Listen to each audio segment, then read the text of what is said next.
smile will show through. At Best Dental Group, doctors Economos, Gavalis, and their staff are ready to help you create that perfect look or maintain the one you have now. Along with general dentistry, Best Dental Group is a multidiscipline practice with an orthodontist, periodontist, and prosthetic specialists on site. They use the newest breakthroughs in dental technology such as titanium implants, Invisalign clear braces, and laser treatments. Don't let fear get in the way. They can recommend sedation to make your experience as comfortable as possible. Best Dental Group is located in historic downtown Bartlett and is a multilingual office. Call 630-830-4930, 630-830-4930, or visit bestdental.org. Best Dental Group, sharing your conservative values and helping you to conserve your teeth. Illinois has one of the worst funded pension systems in the country. It's one of the reasons for high taxes in our state. And Springfield politicians have plans to add more debt to the system. Join me, Jeannie Ives, along with Ted Dabrowski of WirePoints and Keith Pekow, Mayor of Orland Park, for a critical town hall discussion Thursday, March 13th at 6 p.m. in Glen Ellen. We'll break down the numbers and explore real solutions. Tickets available only in advance at breakthrough-ideas.com. That's breakthrough-ideas.com. Would you go to court without a lawyer when the other guy is lawyered up? Or are you going to go it alone and learn law and procedure as you go? When you have an insurance claim for your home or business, it's the same thing. This is Dan Lights from CrossCom. We inspect your property, file your claim, negotiate the damages, and maximize your settlement with your insurance company. Insurance companies will send out their inspectors that work for them, get paid by them, and represent them. Not you. If we complete the repairs approved by your insurance company, our service is free. CrossCom Public Adjusters has turned denied claims into approved claims. We've also increased insurance claims anywhere from 23 to 1,000%, and we could do the same for you.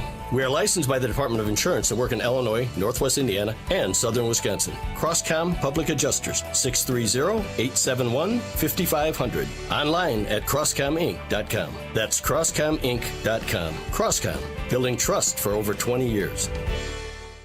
This is an urgent announcement for anyone that's $10,000 or more in debt. This new year, get out of debt now. There are special programs that can completely free you of your debt. Total Financial Freedom can help you become debt-free in months instead of years. In 2025, resolve to get rid of your credit card debt, signature loans, department store cards, internet loans, and timeshares. For almost 20 years, Total Financial Freedom has helped thousands get out of debt. To celebrate 2025, you can start for as little as $99 regardless of how much debt you owe. Total Financial Freedom is A+ rated by the Better Business Bureau and a Christian-owned company. End the endless cycle of payments now. Take a stand. You have the right to get your debt resolved and substantially cut your monthly payments. Call Christian-owned Total Financial Freedom now for a free consultation at 800-533-6605. That's 800-533-6605. 800-533-6605.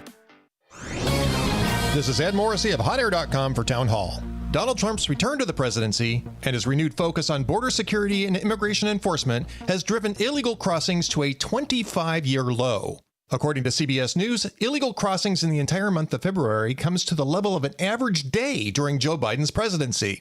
The Border Patrol recorded 8,450 apprehensions in February, where at one point they averaged 8,000 per day during the Biden border crisis. And Trump accomplished this within 6 weeks of taking office by enforcing existing law and rounding up criminal illegal aliens that Biden's DHS had ignored. It exposes Joe Biden and Kamala Harris as flagrant liars, repeatedly claiming that they needed new legislation to secure the border. That legislation would have settled for 2,500 apprehensions per day as the new normal. Joe Biden lied. Kamala Harris lied. No one should ever forget that Democrats lied while putting every community here in the U.S. at risk. President Trump has made some pretty amazing claims since he's taken his seat as president. He's delivering on what he promised. On Inauguration Day, Trump's very first declaration was, "The golden age of America begins right now. From this day forward, our country will flourish." Consider this. Since the election, gold has shot up hundreds of dollars per ounce, shattering all-time record highs. Fox Valley Coins does not pretend to know the future, but they do know that if you're buying or selling gold or silver, they are the place to do it. These are some of the top reasons people choose a dealer. You want a national dealer with a local presence you can deal with face-to-face. You want a large selection, the best prices, and great service. You want to walk in with cash and walk out with the best product. You want to deal with legacy dealers with integrity. Whether buying or selling or just want valuation, Fox Valley Coins is your answer for choosing a dealer. Visit Fox Valley Coins, 1 light north of I-88 on Route 59 at the Naperville-Warrenville border. FoxValleyCoins.com. Family-owned integrity since 1981. Taxes was not knowing your full financial picture. Now Taxes is getting and maximizing your refund all in one place. Credit Karma, where a TurboTax expert can do your taxes for you. They'll get you the most money back, guaranteed. Then you can do more with all that money, all in Credit Karma. Now this is Taxes. Intuit Credit Karma with TurboTax. Get started today. See guarantee details at turbotax.com/guarantees. Experts only available with TurboTax Live. Taxes was not knowing your full financial picture. Now Taxes is getting and maximizing your refund all in one place. Credit Karma, where a TurboTax expert can do your taxes for you. They'll get you the most money back, guaranteed. Then you can do more with all that money, all in Credit Karma. Now this is Taxes. Intuit Credit Karma with TurboTax. Get started today. See guarantee details at turbotax.com/guarantees. Experts only available with TurboTax Live. Carl Jackson stands up for the America he loves on the Carl Jackson podcast. Donald Trump has the authority as the head of the executive branch to fire and to stop payments within the executive branch. Appropriating funds is one thing. Finding corruption and theft is another. We wanted Trump to get rid of waste, fraud, and abuse. Did we know that it was going to be this bad? No. Subscribe to the Carl Jackson podcast today on Apple, Spotify, YouTube, Rumble, or at SalemPodcastNetwork.com. Now, from the Signature Bank Studios. Portions of the following show may be pre-recorded. This is Chicago's Morning Answer with Dan Proft and Amy Jacobson on AM 560. The Answer.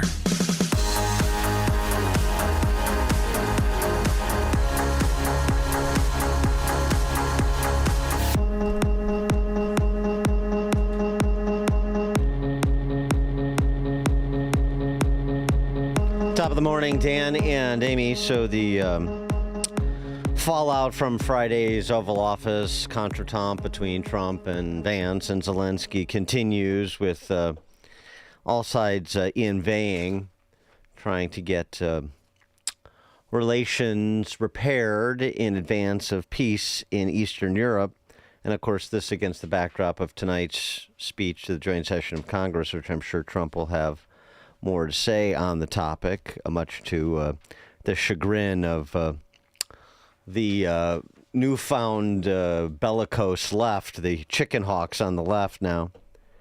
Yesterday, Peter Doocy, reporting that, how do we get this back on track? How do we get all sides to the negotiating table to try to consummate some sort of deal that results in the cessation of hostilities? Well, Doocy says Zelensky needs to make a public apology.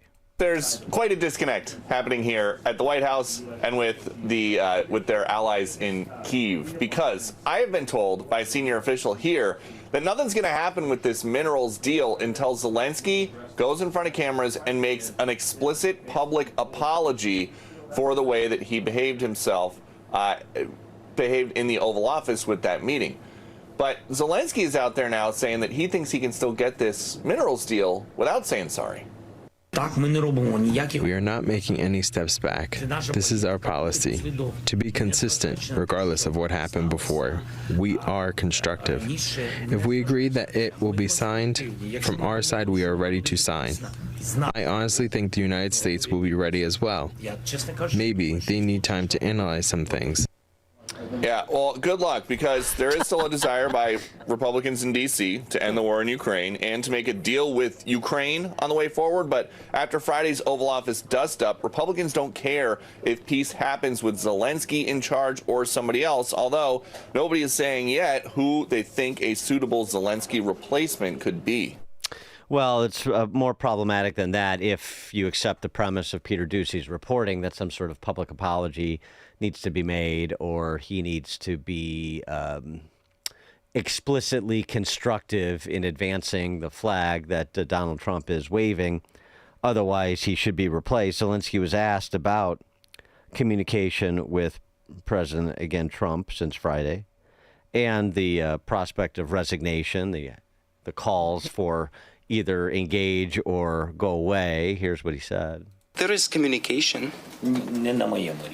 Not on my level. Да. Yes. Що стосується As regards resignation, my resignation. Якщо мене міняти, if так я можу просто дати if I am to be changed, and I'll hear how can I put it? Зараз відбувається з підтримкою. Міняти мене просто what's happening with the support to change me, it will not be easy, because it is not enough to simply hold elections. You would need to prevent me from participating in the elections. And it will be a bit more difficult, so they'll have to negotiate with me. And I said that I'm exchanging it for NATO membership. And then it means that I fulfilled my mission. There is NATO. It means I've fulfilled my mission. Although, honestly, it looks like the people, and I'll not be calling their posts, naming their posts, but the citizens of other countries are telling Ukrainians which president they should have, especially if these people occupy official posts. It seems to me a bit undemocratic and unconstructive. Wow. Okay, 312-642-5600, turnkey.pro answer line. You could also text us on that very same line. He's getting a little lippy, huh? Well, I just don't see how he's making things better for himself and for the Ukrainian people. In point of fact, it got worse yesterday, not just there, but he made a statement that Ukraine is, well, I should say the end of war with Russia is very, very far away. Yeah, an agreement to end the war is very, very far away, and no one has started all these steps yet. And in response to that, Trump went to social media. This is the worst statement that could have been made by Zelensky. And America will not put up with it for much longer. It is what I was saying. The guy doesn't want there to be peace as long as he has America's backing. In Europe, in the meeting they had with Zelensky, stated flatly that they cannot do the job without the U.S. Probably not a great statement to have been made in terms of a show of strength against Russia. What are they thinking? What are they thinking? That is a good question. As Walter Russell Mead observed in the Wall Street Journal, Walter Russell Mead, not a Fortress America type. For Zelensky, the meeting, talking about the Oval Office on Friday, was a disaster. He came to Washington hoping that a show of unity with Trump would reassure Ukrainians about their future and intensify the pressure on Russia to make a fair peace. He left having exposed a massive rift between Kyiv and its patrons in Washington, with his relationship with Trump apparently in tatters. And he's shredding that relationship further with each passing hour, it would seem. I mean, Trump has put a pause on all military aid to Ukraine. I mean, talk about waving a red cape in front of Putin. I don't see, just from a realpolitik, very pragmatic perspective, I don't need the moralizing in one direction or the other. I don't see how this is in Zelensky's interests if he is intent on salvaging as much of his country as possible. And here's Trump yesterday at the press conference. He should be more appreciative because this country has stuck with them through thick and thin. We've given them much more than Europe, and Europe should have given more than us. I want one thing to happen. I want all of those young people to stop being killed. They're being killed by the thousands every single week. The money is one thing, but the death. And they're losing thousands of soldiers a week. He said he thinks the war's going to go on for a long time. And he better not be right about that. That's all I'm saying. Now, maybe somebody doesn't want to make a deal. And if somebody doesn't want to make a deal, I think that person won't be around very long. Yeah, and for those, again, I mean, they're not telling the Ukrainian people what to do. They're not telling Zelensky what to do. They're essentially suggesting that if you take this dogmatic posture, you're going to be the president without a country.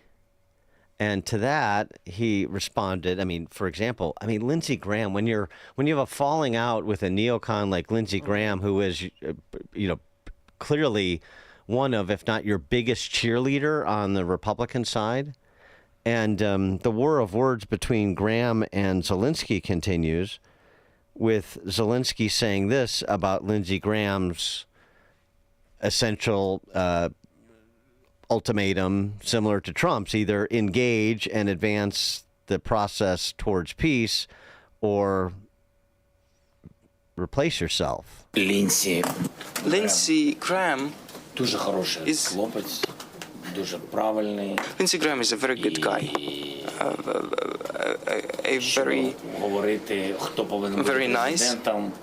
And speaking who must be the president and whether I shall resign, I can give him the citizenship of Ukraine. He will become the citizen of our country, and then his voice will start to gain weight, and I will hear him as a citizen of Ukraine on the topic of who must be the president. But Lindsey represents the party that fights for democratic values, and anyway, the president of Ukraine will have to be chosen not at home, at Lindsey Graham's home, but in Ukraine. To which Lindsey Graham responded, well, nobody's voice is going to be heard if you don't have an election. So now you're fraying your ties with Lindsey Graham and the more hawkish internationalist cohort within the Republican ranks. And to what end? To what end? I think Zelensky is confused about his position. Right.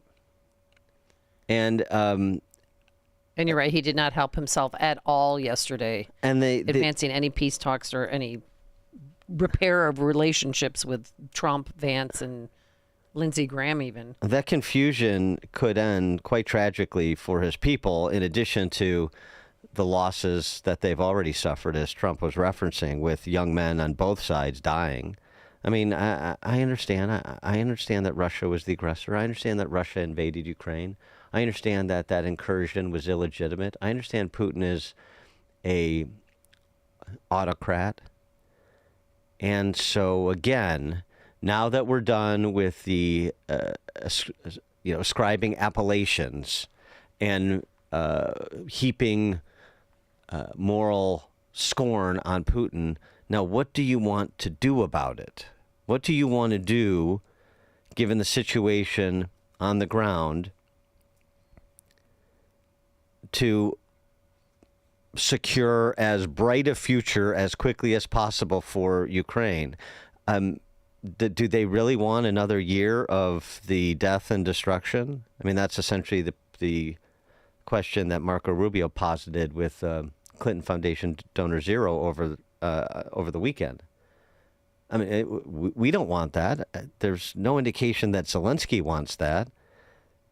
How does this improve your bargaining position, in Zelensky's mind, trying to process this? How do you think this improves your bargaining position vis-a-vis Putin if you don't want tens or hundreds of thousands of Ukrainians, more Ukrainians, to die with the war ongoing? You think more loan guarantees from UK will sustain this against a ruthless autocrat who is happy to use his people and his allies' people as cannon fodder to gain one more acre of turf?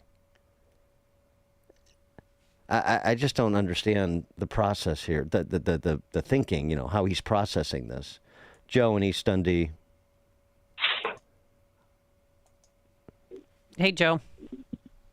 Hey. What's going on? Oh, go ahead, Joe. You talk now. Oh. Hey.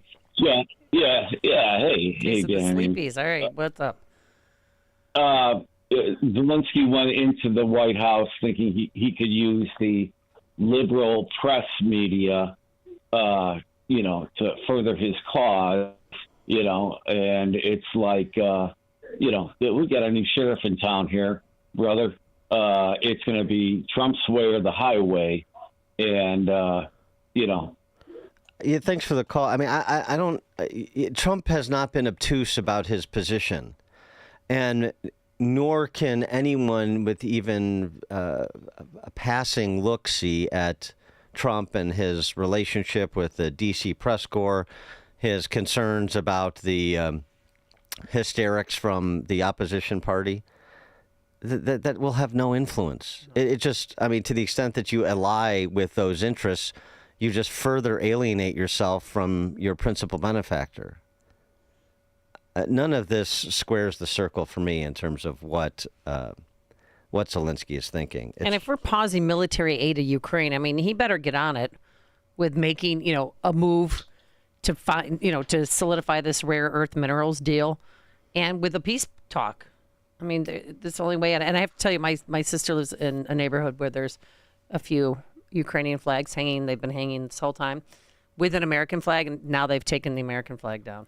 So it's just the Ukrainian flag. Well, that's all well and good, but in point of fact, what Zelensky has done over the last 72 to 96 hours is actually reduce his popularity in America. We've seen polling on this now that's out. Yeah. Reduce the confidence that Americans have in him. So you can continue selling the George Washington of the Eastern Europe branding that the D.C. press corps has advanced, but I mean, all those press junkets with Hollywood stars to make him look like the cool kid. Yeah, we got it. And the interest in blank checks or worse is waning with each passing hour.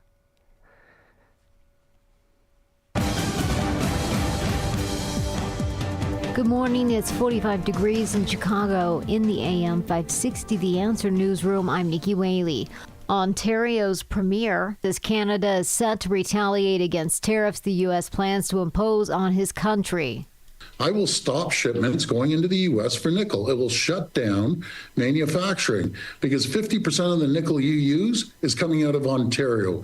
Doug Ford told NBC News the tariffs will be an absolute disaster for both countries and Canada will respond like the U.S. has never seen before.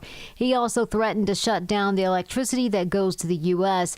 The 25% tariffs on Canadian and Mexican goods are set to go into effect today. Mayor Johnson is in Washington, D.C. to testify tomorrow before Congress about Chicago's sanctuary status. A Republican-led House Oversight and Government Reform Committee released a movie-like trailer featuring Johnson ahead of its hearing tomorrow. The goal of the Trump administration is to get us to surrender our humanity. Mayor Brandon Johnson continued to reinforce his sanctuary city status to fight back against President Donald Trump's immigration policy. Johnson was among several mayors of sanctuary cities that were called to testify as part of an investigation into how local police are affecting enforcement of President Trump's plan for mass deportations. The mayor said last week that he's ready to defend Chicago, adding that it will remain a welcoming city. There's many in Chicago that are against this and actually want them to reform the sanctuary city policy. News is a service of AlmostFreeTeeth.com. Overpaying for dental implants is over. If you have a Blue Cross Blue Shield, PPO, or FEP, you could save 90% off on average to get your smile back. Learn more and check if you qualify at AlmostFreeTeeth.com. A check of the roads coming up in 2 minutes on AM 560 The Answer. Make sure that you never miss a day of Dan Proft and Amy Jacobson when you subscribe to the Chicago's Morning Answer podcast, presented by Signature Bank. Listen to the entire show each day on demand with limited commercial breaks. You can subscribe today for free at 560theanswer.com and click on podcasts or search for Chicago's Morning Answer on Apple Podcasts, Spotify, Google Podcasts, or wherever you listen to podcasts. Patrick was way behind on his IRS taxes. I was in way over my head. The total amount ended up being somewhere just over $30,000. $30,000. Then the IRS came to collect. Started getting letter after letter. A lien had been filed against me. They were going to basically hang me completely out to dry. He had to do something. That's when I reached out to Optima Tax Relief. Patrick's life quickly got a lot easier. It was very easy, pretty much hands off. They picked up the ball and ran with it. And how'd it go? I couldn't believe it. I had to ask 2 or 3 times. I saved an incredible amount of money. How does Patrick feel about Optima? Couldn't be happier. They definitely helped me. Optima Tax Relief, the best place to call. They're the best in the business. Do what Patrick did and call Optima Tax Relief for a free consultation. Call 800-965-1433. 800-965-1433. 800-965-1433. Optima Tax Relief. Testimonial from an actual client. Some restrictions apply. For complete details, please visit OptimaTaxRelief.com. Perhaps you're a collector, or perhaps all of a sudden you have a collection. Maybe it's an inheritance. How do you know what it's worth? This is Sean Thompson for Donley Auction. The market for antiques and collectibles is changing all the time. What is your collection worth right now? Well, I've got an easy way to find out. It's simple. You contact Donley Auctions with their worldwide audience of live and in-person auctions. They have a good idea of how to tell you exactly what it's worth at exactly right now. They're ready to put top dollar in your pocket. The bigger the collection, the better. Go to DonleyAuctions.com and get the info on all things that they buy and sell to have an idea of exactly what Donley does and how much they need your collection. They have so many buyers, it's a great time to sell. Just simply make a phone call. Donley has traveled all over the country to pick up collections. Just call and talk to the people at Donley Auctions at 815-923-7000. Donley Auctions is your trusted partner in turning your collections into cash. DonleyAuctions.com. If better health, more energy, and detoxing your body are some of your priorities this year, get Active Liver today. You can find Active Liver in stores at your local CVS or online at Amazon or NewNordicUSA.com.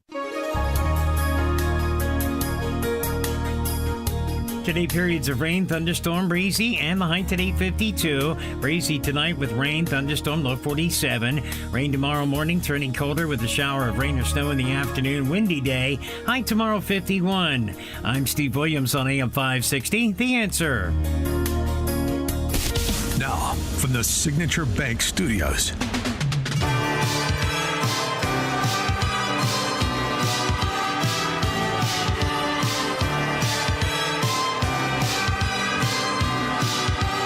Top of the morning, Dan and Amy. A little bit more on Eastern Europe before we move on. We were talking about it.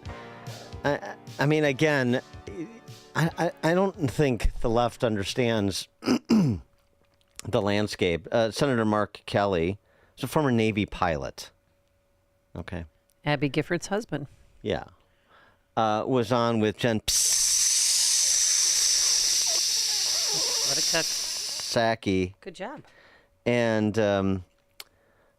still with the, fainting couch over what happened on Friday. Well, Jen, I think we all have a little bit of PTSD, even though we weren't in the Oval Office meeting, right? I think all of us, a lot of people across the country collectively. The contrast between the two meetings was quite remarkable. With Zelensky that morning, I think there were about 10, maybe a dozen of us, Democrats and Republicans. It was very constructive. I would say one of the most interesting things about it was that at the beginning of the meeting, the chairman of the Armed Services Committee, Roger Wicker, senator from Mississippi, asked the cameras to leave. Mm-hmm. And then we got down to business. Zelensky, as he always is, this guy is habitually thankful to the American people, to the United States Congress, to the president. So it was constructive. Not a single one of us expected what happened in the Oval Office to happen. And I have to say that was a mistake. I think it was a miscalculation by the president. bullying an ally of ours makes us look weak. And when we are weak, we are less safe. The American people should make no mistake about that. What happened in the Oval Office was a complete and utter disaster. And it puts us in a much worse situation, not only with the Russians and the Ukrainians, but with our European allies. Mm-hmm. Yeah, okay. I mean, even Biden in 2022 was on a phone call with Zelensky and said to him, hey, you should be more appreciative. I don't really care about the appreciation stuff. That's a misdirection. Look, you can be appreciative or not appreciative. You show up to the White House to sign a deal that you've committed to, you sign the deal. Right. You don't sign the deal, things break apart.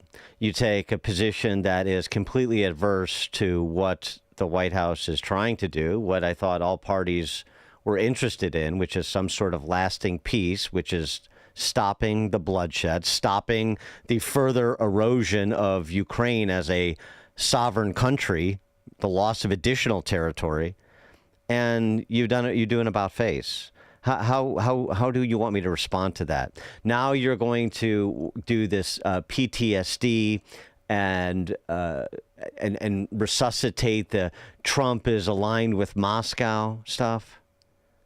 Okay. Again, I don't know how you think that helps you get from where you are, meaning Ukraine, to where you say you want to be.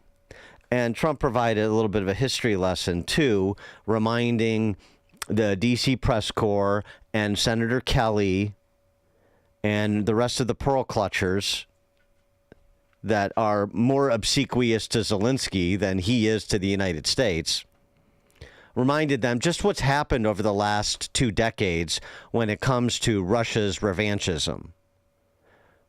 When was it exactly that Russia acquired territory over the last 2 decades? When Trump wasn't in office. My colleague's question from Russia is saying that your foreign policy is largely in line with their vision. Should that be concerning to Americans? Said what? Should that be concerning to Americans? Read the statement. That Russia says that your administration's foreign policy is, quote, largely in line with their vision. Well, I'll tell you what, I think it takes two to tango, and you're going to have to make a deal with Russia, and you're going to have to make a deal with Ukraine.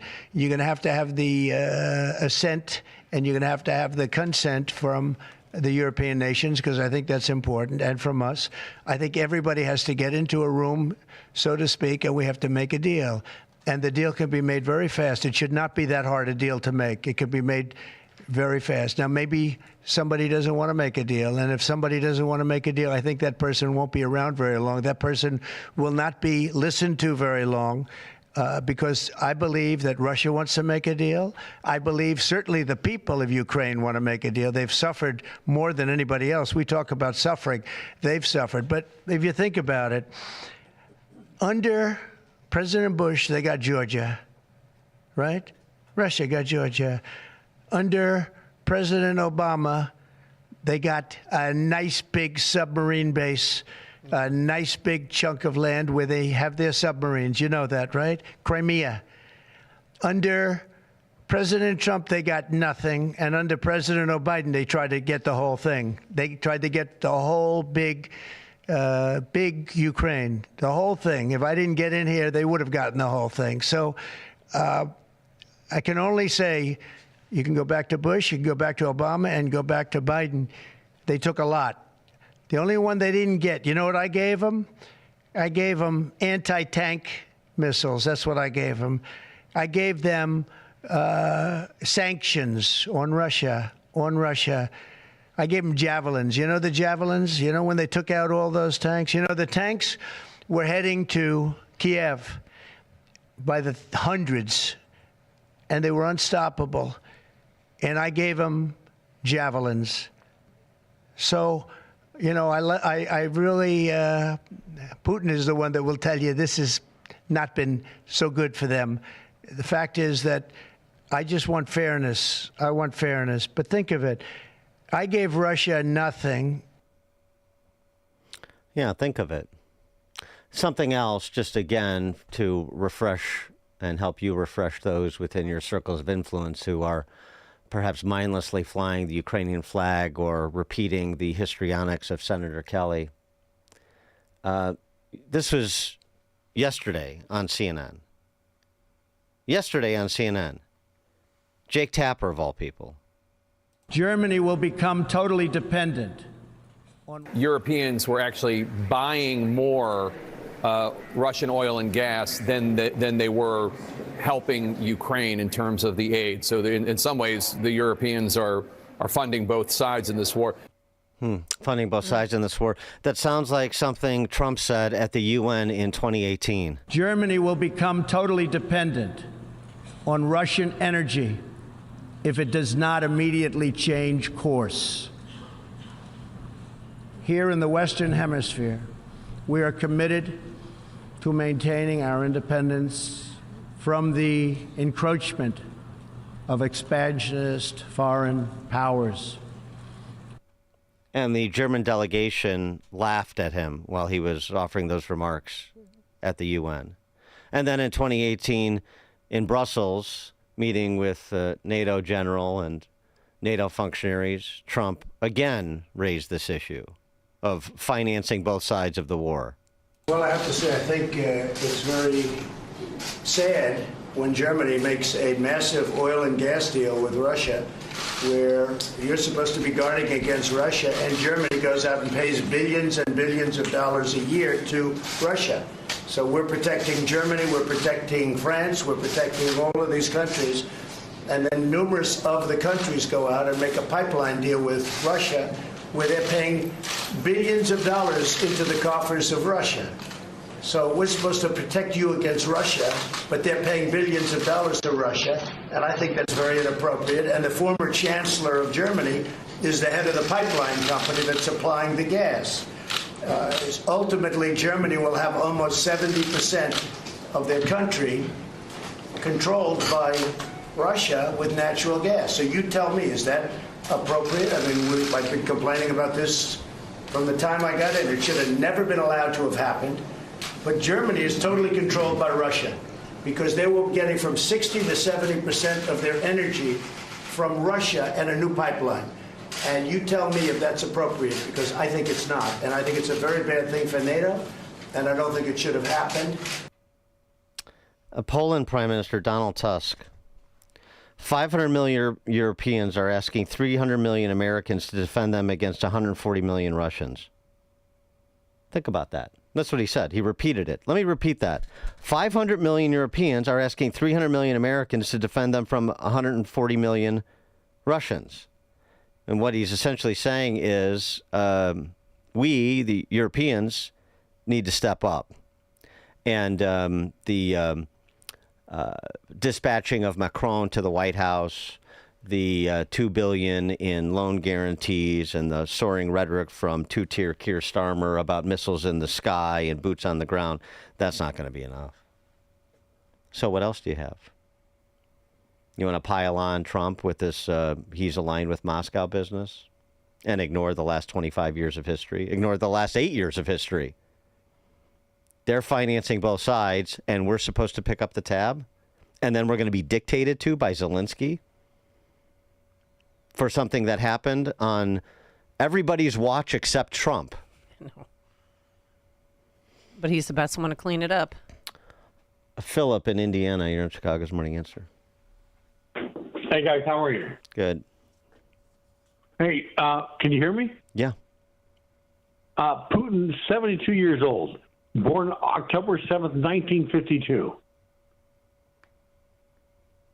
And? He's a megalomaniac, a person who is obsessed with their own power. He's out of he's not in touch with reality. This is an old man that's trying to hold on to the past. He's not current. This is an individual that wants to destroy everything. And so? And so he does not care about anything. He's stuck in the past. He wants to destroy the future. And so the West, starting with America, should do what? That's the question. Well, that's an interesting question. Yeah, it's the only relevant one, actually. No, he needs to be obliterated. He has no purpose. What does that mean? What is that? Well, how do you suggest Putin gets obliterated? He's stuck in the past. I got you. And you said now in the present, what we need to do to deal with this person who you say is stuck in the past. In the present, we need to obliterate him. You say how? You know what? You're smarter than me. You tell me. Tell me how do we shut him down? How do you shut this person down? Right. Okay, Philip. Well, I mean, I don't have any more at my disposal than anybody else does in terms of understanding or options. What, you want to try to do a Bay of Pigs? You want to try and do some sort of CIA covert op? You want to formally invade Russia? Do you want to formally deploy boots on the ground and U.S. weapons operated by United States soldiers to airdrop into Ukraine and push the Russians back outside of Ukraine's borders? Do you want Russia to just keep the land that they've occupied and call it quits? Well, you can't say that because he wants them obliterated. Yeah. So that's why I say all this tough talk. Now, smarter. It's smart. You tell me. No, you tell me. All of the people that are beating their chest, you tell me how it goes down. Like I said, and basically Trump's posture has been, you don't like it? Okay. And your suggestion is what? I mean, this is not a situation of Trump's choosing. I know he has to deal with because he's the president of the United States, and every president has to deal with things that are not of their choosing. But the point is to say, given what he inherited, given the reality on the ground, let's live in the real world. He's bad. He's good. Okay. And pat yourself on the back because you recognize who the autocrat is and who the, sort of kleptocratic, democracy-invoking guy is. And Michael Lind has a good piece, too, since so many people provide no historical context to the situation. Michael Lind, the professor at University of Texas, who's written quite a bit about the sort of populist revolution that's occurred over the last decade. The 45th and 47th president is in a tradition of realist presidents, going back to Teddy Roosevelt more than a century ago, who have viewed politics as a great power club rather than an arena for idealism. He goes on to say, just to give you one example of thinking through this a little bit more deeply, with a little bit more grounded understanding of American history, including those that are held up as sort of, the great internationalists. And that's what we need. We need a man like FDR again. Actually, President FDR, often held up by an avatar, often held up as an avatar by the internationalists, writes Lind, was much more in the realist grain than they would like to admit. FDR, who had served as Assistant Secretary of the Navy in the Wilson administration, sought to avoid his ex-boss's mistakes and his own thinking about world order after the defeat of the Axis powers. Roosevelt put his hopes for the post-war world in the Big Four, or in the four policemen, the United States, Britain, Soviet Union, and nationalist China, which would dominate their respective regions while smaller countries might have ostensible participation. The only policeman with the democratic form of government is the United States. Churchill's Britain ruled its empire outside the British Isles undemocratically. Stalin's Soviet Russia, communist dictatorship. Chiang Kai-shek's nationalist China, an anti-communist dictatorship. Well, these were bad guys, too. Megalomaniacs. Shouldn't we have obliterated them? FDR fell down on the job. Now, do you want to join us in the real world? Where you have to make decisions that involve trade-offs? He's a bad guy. Snap our fingers, he disappears. That's not the cost. That's not the cost of obliterating him. Maurice and Berwyn. As I told the screener, and I'm open to being told that I'm wrong. hey, I was always taught, as someone who's 50, will be 50, thank God, that America's role is to promote democracy and protect those who want democracy. But once again, I'm open to being told that I'm wrong, that the world is different now, and that is America's role. Well, And, yes, but promote democracy is a sort of a gooey phrase. Does that mean nation building, trying to impose democracy as we've tried, or does that mean siding with those that are small d Democrats versus autocrats? Sure. Well, that's what we've been doing in Eastern Europe. And now we're trying to get to a place, or at least Trump is, to cessation of hostilities, understanding that no one is truly interested in paying the price it would take to depose Putin. And by the way, what would follow? A small d Democrat in the American tradition? Highly doubtful. So this is the point. We understand who the aggressor was. Here's the situation on the ground that everybody who's paying attention. We understand, according to him, maybe it's ambiguous at best. No, he's trying. And I'm going to hang up, and I'll take your feedback. He is trying to get to a cessation of hostilities. Maybe not the way rhetorically that other people would, but that's where he's trying to get to. He's couldn't be more explicit about it. You also have his actual record over 2 terms as it pertains to Russia and Putin. For all of this, he's, Putin's man in D.C. business. I understand in Chicagoland, base camp for beautiful lies. We just imagine the world as it should be and expect that to occur.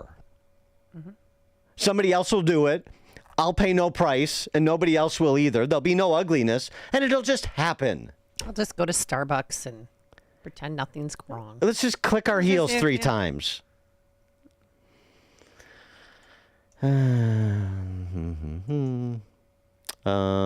Jordan and Antioch, quickly, please. Good morning. Sorry, I'll try to make it quick. So this is playground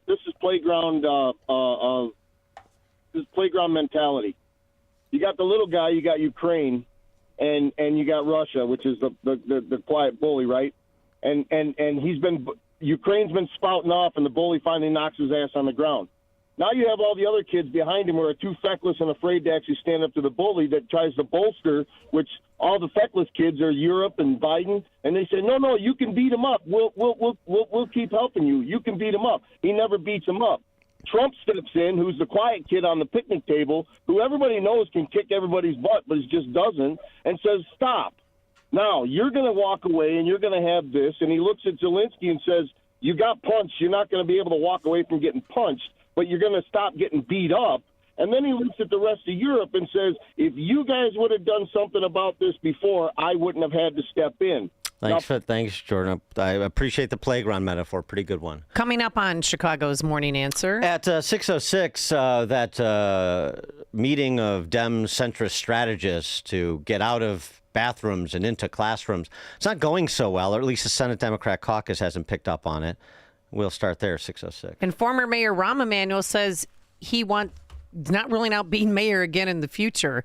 Today it's going to be rain, a high of 50 degrees. It is now 6 a.m. WIND, Chicago. It's the U.S. versus our neighbors to the north and south. I'm Dave Anthony, Fox News. New tariffs went into effect after midnight. 25% on goods coming here from Mexico and 25% on most Canadian imports, except for energy, which is at 10%. President Trump is also doubling tariffs on China from 10 to 20%. Why? He says to stop a deadly drug from coming in. Vast amounts of fentanyl have poured into our country from Mexico, and as you know, also from China, where it goes to Mexico and goes to Canada. Canadian Prime Minister Justin Trudeau issuing a statement said Canada will respond with 25% tariffs against $155 billion of American goods, starting with tariffs on $30 billion worth of goods immediately. Tariffs on the remaining $125 billion on American products will start over the next 21 days. That's going to be kind of a phase over, if you will. China is imposing additional tariffs on U.S. farm exports. Fox Business Network Cheryl Casone. Mexico may also retaliate. The U.S. is pausing all military aid to Ukraine in the battle against Russia's invasion. I want one thing to happen. I want all of those young people to stop being killed. A senior Trump administration official says this is in response to Ukrainian President Volodymyr Zelensky's conduct last week, culminating in that spat with the president at the Oval Office on Friday. This U.S. official says the aid will be held back until the Ukrainians demonstrate a commitment to good faith peace negotiations. Fox's Madeline Rivera. The president may talk about that war and tariffs and his entire agenda when he addresses the nation before a joint session of Congress tonight. But Democrats likely won't be standing and cheering, as a number of members are planning to bring fired federal workers to the joint address as their guest in protest of recent layoffs under the Department of Government Efficiency. Fox's Ryan Schmelz at the Capitol, where last night Senate Democrats blocked a House-passed bill aiming to bar transgender athletes from competing in women's sports. America's listening to Fox News.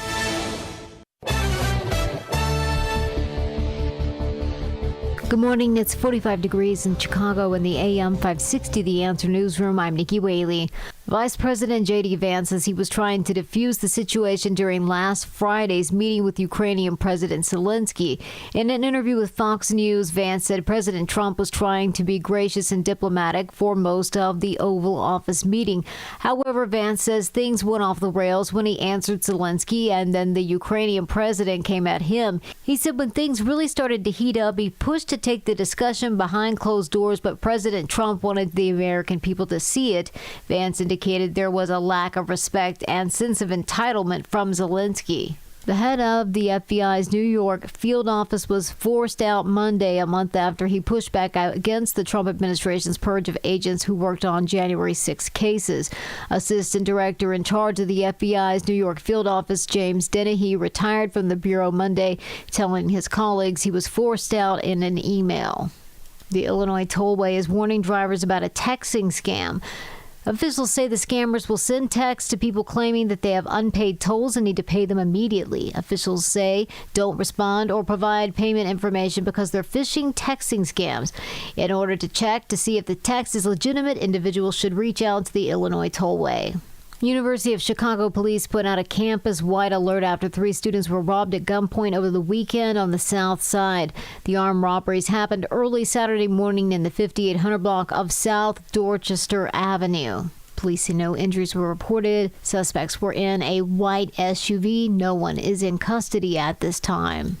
News is a service of Valdecast Windows. For the discerning homeowner looking for high-quality and professional-level window replacement service, contact Valdecast Windows, your award-winning Platinum Elite Pella certified contractor. Visit Valdecast.com.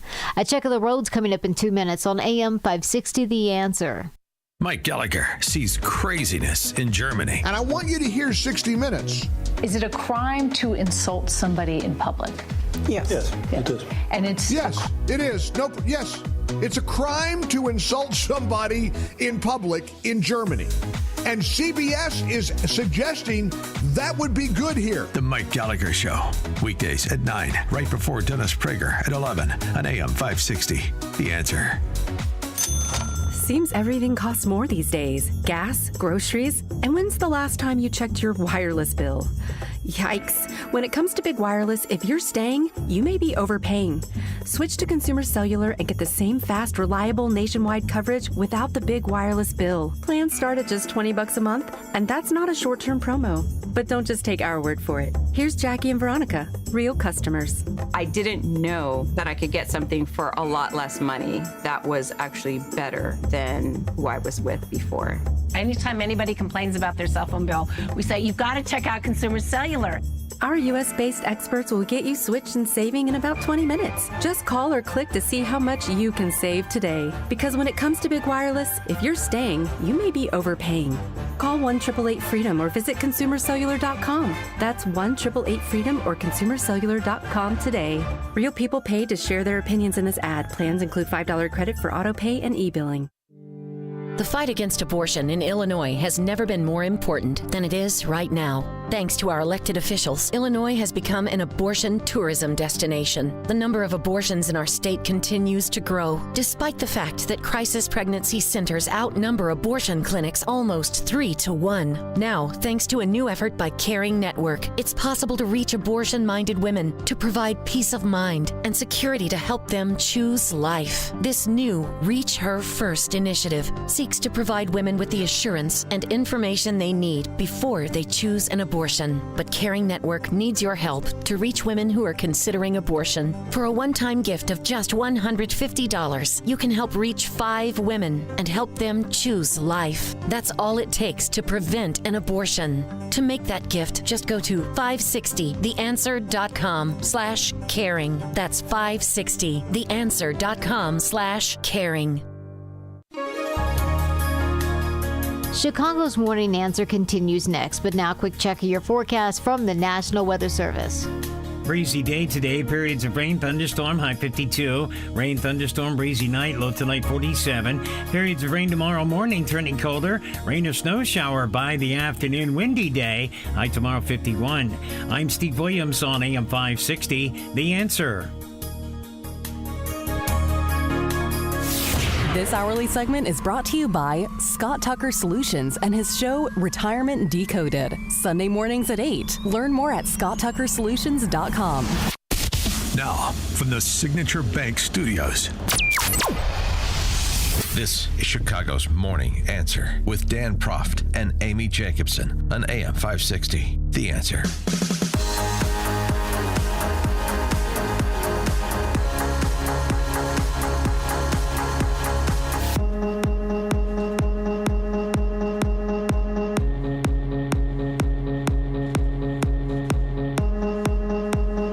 Top of the morning, Dan and Amy. Men in women's sports, boys and girls sports. The small handful of trans athletes in Pennsylvania in a political maelstrom deserve an ally, and I am one. Maelstrom, big word for Senator Slingblade. Depersonalized as they, them. Depersonalized as they, them in a political ad, but are just school children. That disjointed statement is more like Slingblade. Empty show votes or cruelty on social media aren't part of a thoughtful, dignified solution. That was Senator Slingblade, John Fetterman, the moderate from Pennsylvania. Right.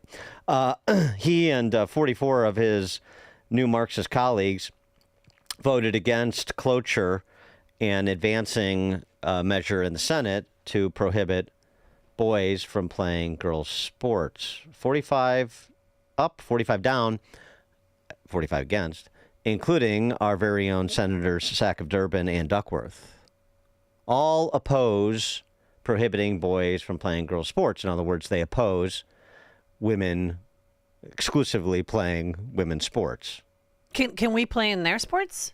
I mean, I'm sure, right? It goes both ways. 'Cause you never hear of it going both ways. It's always a one-way street, a one-way to ruining girls' lives who've worked so hard for positions that are given up to men. I thought we had an executive order against this, and they're just defying his orders. The Protection of Women and Girls in Sports Act would require Title IX to treat gender as recognized based solely on a person's reproductive biology and genetics at birth, would disallow any adjustment for it to apply to gender identity. It would codify an executive order because legislation has more staying power than an executive order. What's done by executive order can be undone by executive order. That's where the party is. So for all of those who see a pivot coming, they recognize Tiny Dancer on Bill Maher, as we talked about yesterday. I don't want to hear about the bathroom. I want to talk about the classroom, because very small percentages of students can read and do math at grade level, as we've talked about quite a bit. This is something that Tiny Dancer thinks he's happened upon, and he's concocted this new formula: safe streets, good schools, stable finances. That's what big blue city governance and big blue state governance should look like. Well, of course, none of those were features of Tiny Dancer's 8 years as mayor. No. And they're certainly not features of the political ruling class's tenure in Illinois. Speaker Johnson saying it's shocking. I can't believe Democrats will not go along with common sense on this and protection of women and girls. Your friend Jennifer Say and Riley Gaines also, of course, weighed in on social media as expected. Jennifer Say, who's been pushed to the center, maybe even center right, by people like Senator Slingblade. And she used to be non-committal when I first met her years ago, and I said, well, aren't you going to vote for Trump? Why aren't you sound like a Republican. Why aren't you a Republican? She's like, no, I don't want to commit to either side. And now she's all in for Trump. But I feel like the Democrats are quietly hatching a plan to ditch the far left. They're embracing patriotism. Remember, they got out a camo wear and during the Waltz Harris campaign and started waving American flags, singing the national anthem. That didn't end up being too persuasive, did it? No, it didn't. But they're still trying. So now you have Rahm Emanuel, this Democratic mouthpiece who's in between jobs at the time, not ruling out another run, by the way, for mayor or any political office, coming up with this new plan. They're sounding like Republicans, that we're going to get out of the locker room and focus on the classroom. Right, except then 45 Senate Democrats vote against women only and women's sports. And it's not just the state of Maine, which we'll see Trump in court on the issue. Oh, yeah. A honky dude in track and field in New York. Oh, yeah, I saw him. Took first place in the 200-meter dash from a black woman. Oh, boy.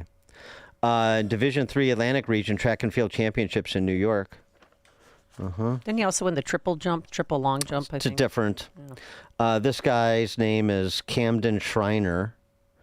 The United States U.S. ATF Open Masters Championship events. 200-meter dash. And then there's this other dude in California. Oh, that's the one. Who is winning all sorts of field events. The girls' long jump, the girls' triple jump.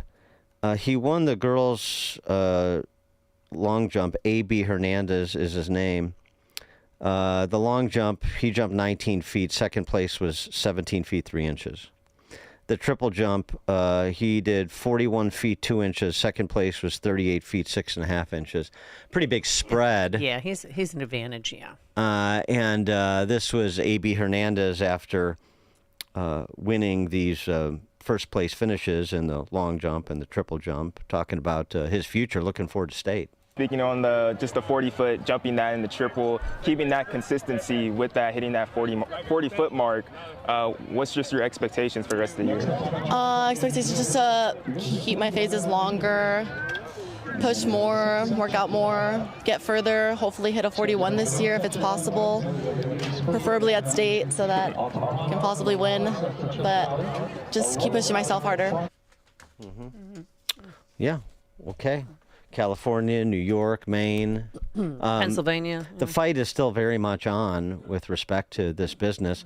And on the one hand, you have Tiny Dancer. On the other hand, right here in Illinois, you have Jelly Belly, your governor, who is all in on gender identity politics. So you can have a little gab session in Northern Virginia and come out with a memo that talks about the things you need to do to appear like you're not the new Marxist that you actually are. And then you're going to have some people adopt that market positioning and other people like J.B. Pritzker not. It's very interesting that Tiny Dancer, if he's thinking about, say, running for an open Senate seat, if Saca Durbin doesn't go again in Illinois, what Tiny Dancer is suggesting is the smart play when his own political future may be on the line in the same state, and J.B. Pritzker is quadrupling down on all of the new Marxist identitarian political positions that were attendant to the last 4 years of Biden and Harris. Well, this is a great example of what a wreck the Democratic Party is right now. When you have Rahm saying one thing and then you have those 44 senators doing the exact opposite. Well, it's a party that is trying to find itself, at war with itself, right? I mean, there are factions that say there's no the only reason that Kamala lost is because of misogyny and racism.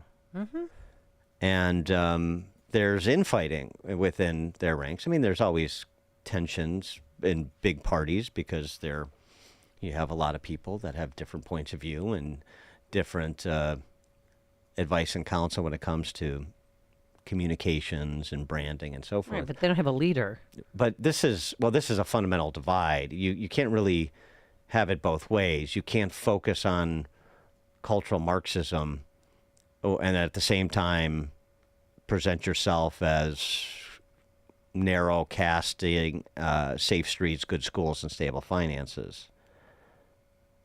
So it's very interesting to see. I mean, if you had Tiny Dancer and Jelly Belly running statewide at the same time in the same state, that being Illinois, it'd be very interesting to see who is closer to majority view in even a state like Illinois. I'd suggest, even though it's completely inauthentic and contrived, that Tiny Dancer is. And speaking of Tiny Dancer, he was at the Economic Club yesterday, not ruling out another run for mayor. I'm not done with public service, and I'm hoping public service is not done with me. Yeah. And he talked about JB. Maybe a different order, yes and no, but no and yes, okay? But here's what I'll say. I think JB's been a great governor. If he seeks re-election, I'm going to back him up. Right. Yeah, right, okay. What, yeah, I mean, it's the same old.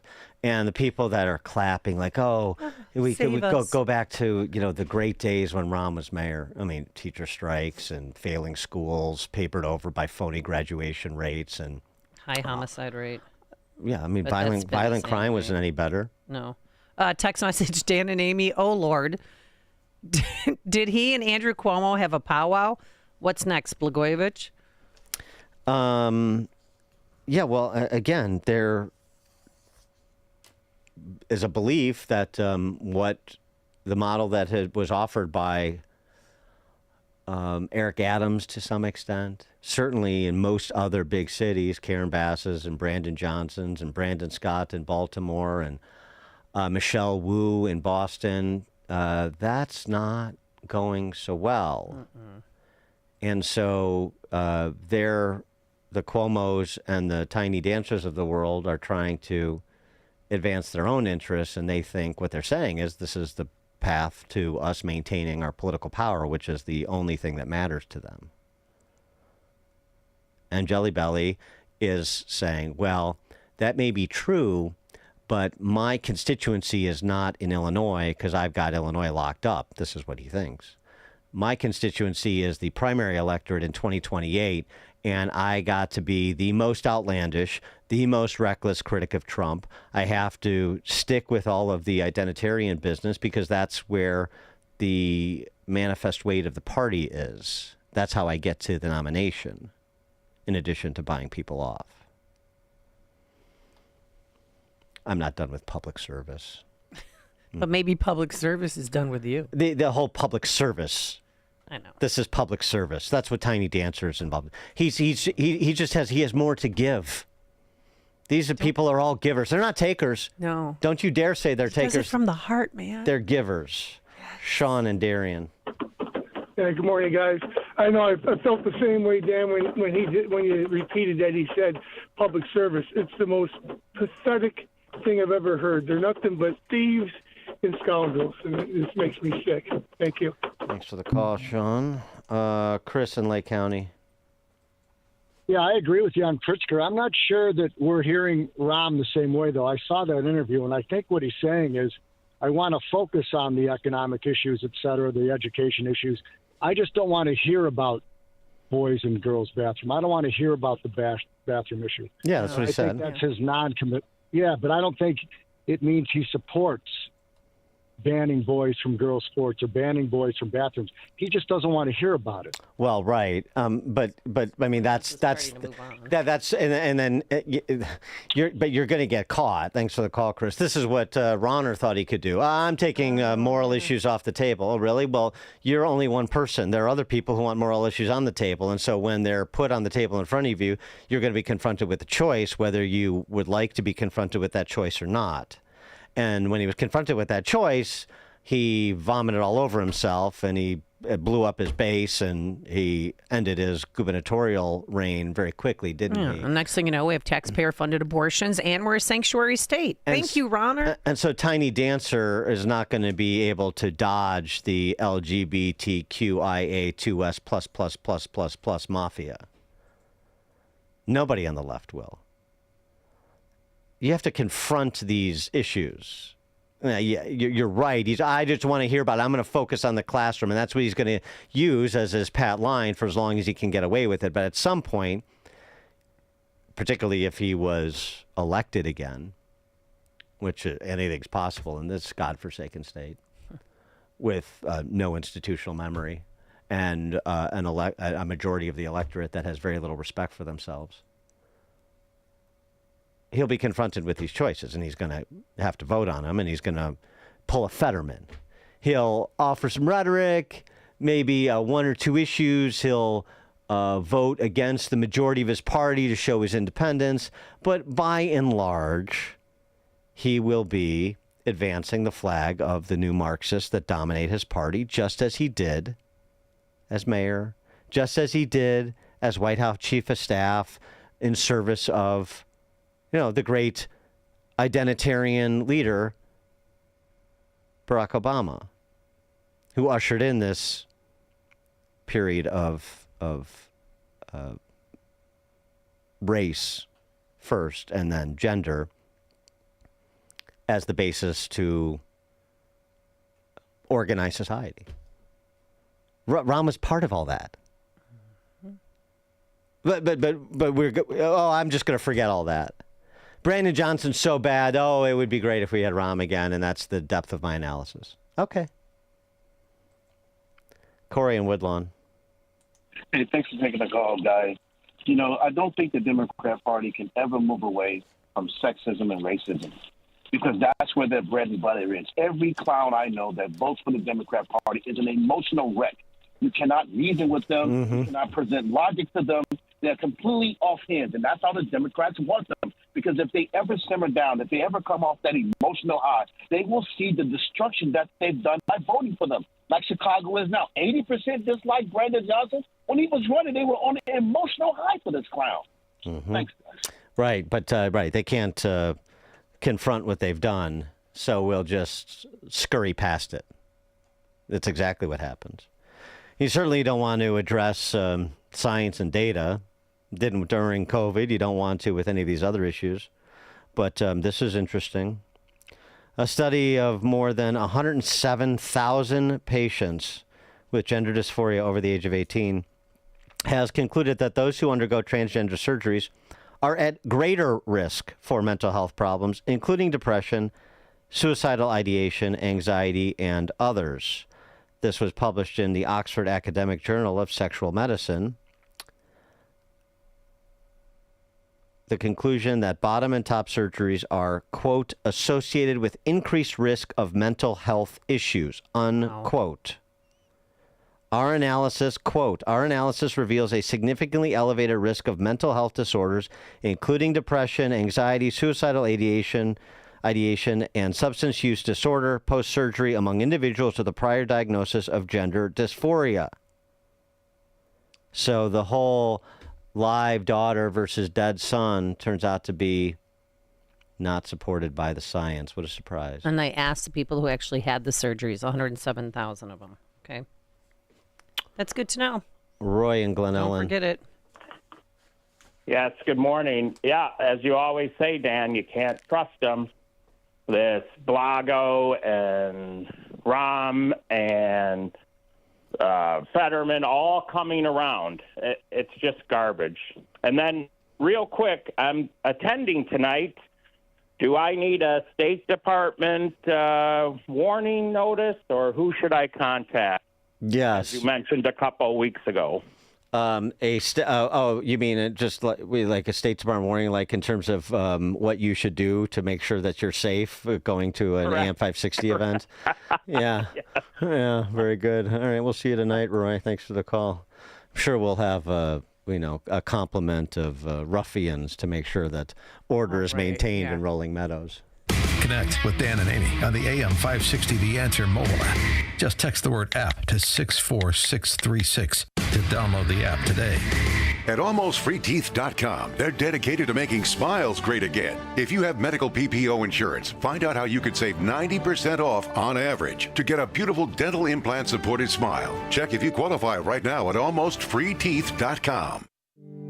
The fight against abortion in Illinois has never been more important than it is right now. Thanks to our elected officials, Illinois has become an abortion tourism destination. The number of abortions in our state continues to grow, despite the fact that crisis pregnancy centers outnumber abortion clinics almost 3 to 1. Now, thanks to a new effort by Caring Network, it's possible to reach abortion-minded women to provide peace of mind and security to help them choose life. This new Reach Her First initiative seeks to provide women with the assurance and information they need before they choose an abortion. But Caring Network needs your help to reach women who are considering abortion. For a one-time gift of just $150, you can help reach 5 women and help them choose life. That's all it takes to prevent an abortion. To make that gift, just go to 560theanswer.com/caring. That's 560theanswer.com/caring. The words you are about to hear are taken from letters sent in by members of the Trinity Debt Management Program. Dear Trinity, today I'm making my final credit card payment. Before I came to you, I was in a constant state of anxiety and panic, but now there is hope for my family's financial future. Working with Trinity made me understand that I'm not alone. You really do help people. Your kindness will never be forgotten. Without Trinity's support, I would not have achieved my lifelong goal of becoming debt-free. We saved a lot on interest and penalties, of course, but the reward was the gift of human kindness. Trinity has carried me through a very difficult time in my life. You're amazing. I used to feel so anxious and hopeless. Now I feel grace and peace. God bless Trinity as you continue to help others become debt-free. If credit card debt has you down, call Trinity at 1-800-990-6976. That's 1-800-990-6976. I should have done it sooner. Hi, Amy Jacobson here, and that's what a number of people say to me when they come up and talk to me about QC Kinetics. Why did I wait so long? So let me ask you a question to see if whether or not you're a good candidate for QC Kinetics. Do you have trouble sleeping, walking, day-to-day movement? Do you want to avoid surgery and all the pain, the long recovery, and the uncertainty that comes with it? Do you miss doing things like golfing, jogging, playing pickleball? Well, if you answered yes to any of these questions, I bet you're a great candidate. So please don't wait. Contact our good friends at QC Kinetics right now and ask for your free consultation. Learn how the latest advances in regenerative medicine can help you and give you lasting pain relief with no drugs, no surgery, no downtime. Saturday appointments available. Call 312-809-5955. That's 312-809-5955. Again, 312-809-5955. If you own or run a business and you listen to AM 560, you might not realize that the conservative programming that you enjoy is supported by advertisers. Our loyal listeners love to do business with the advertisers they hear every day on AM 560. Now, it probably won't surprise you that there are some businesses who avoid advertising with us because they don't like what we do here.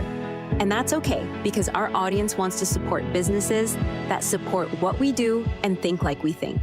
We would love to have you join the list of successful companies who are already reaching new, like-minded customers. Most AM 560 advertisers have been here for years for one simple reason: they get results.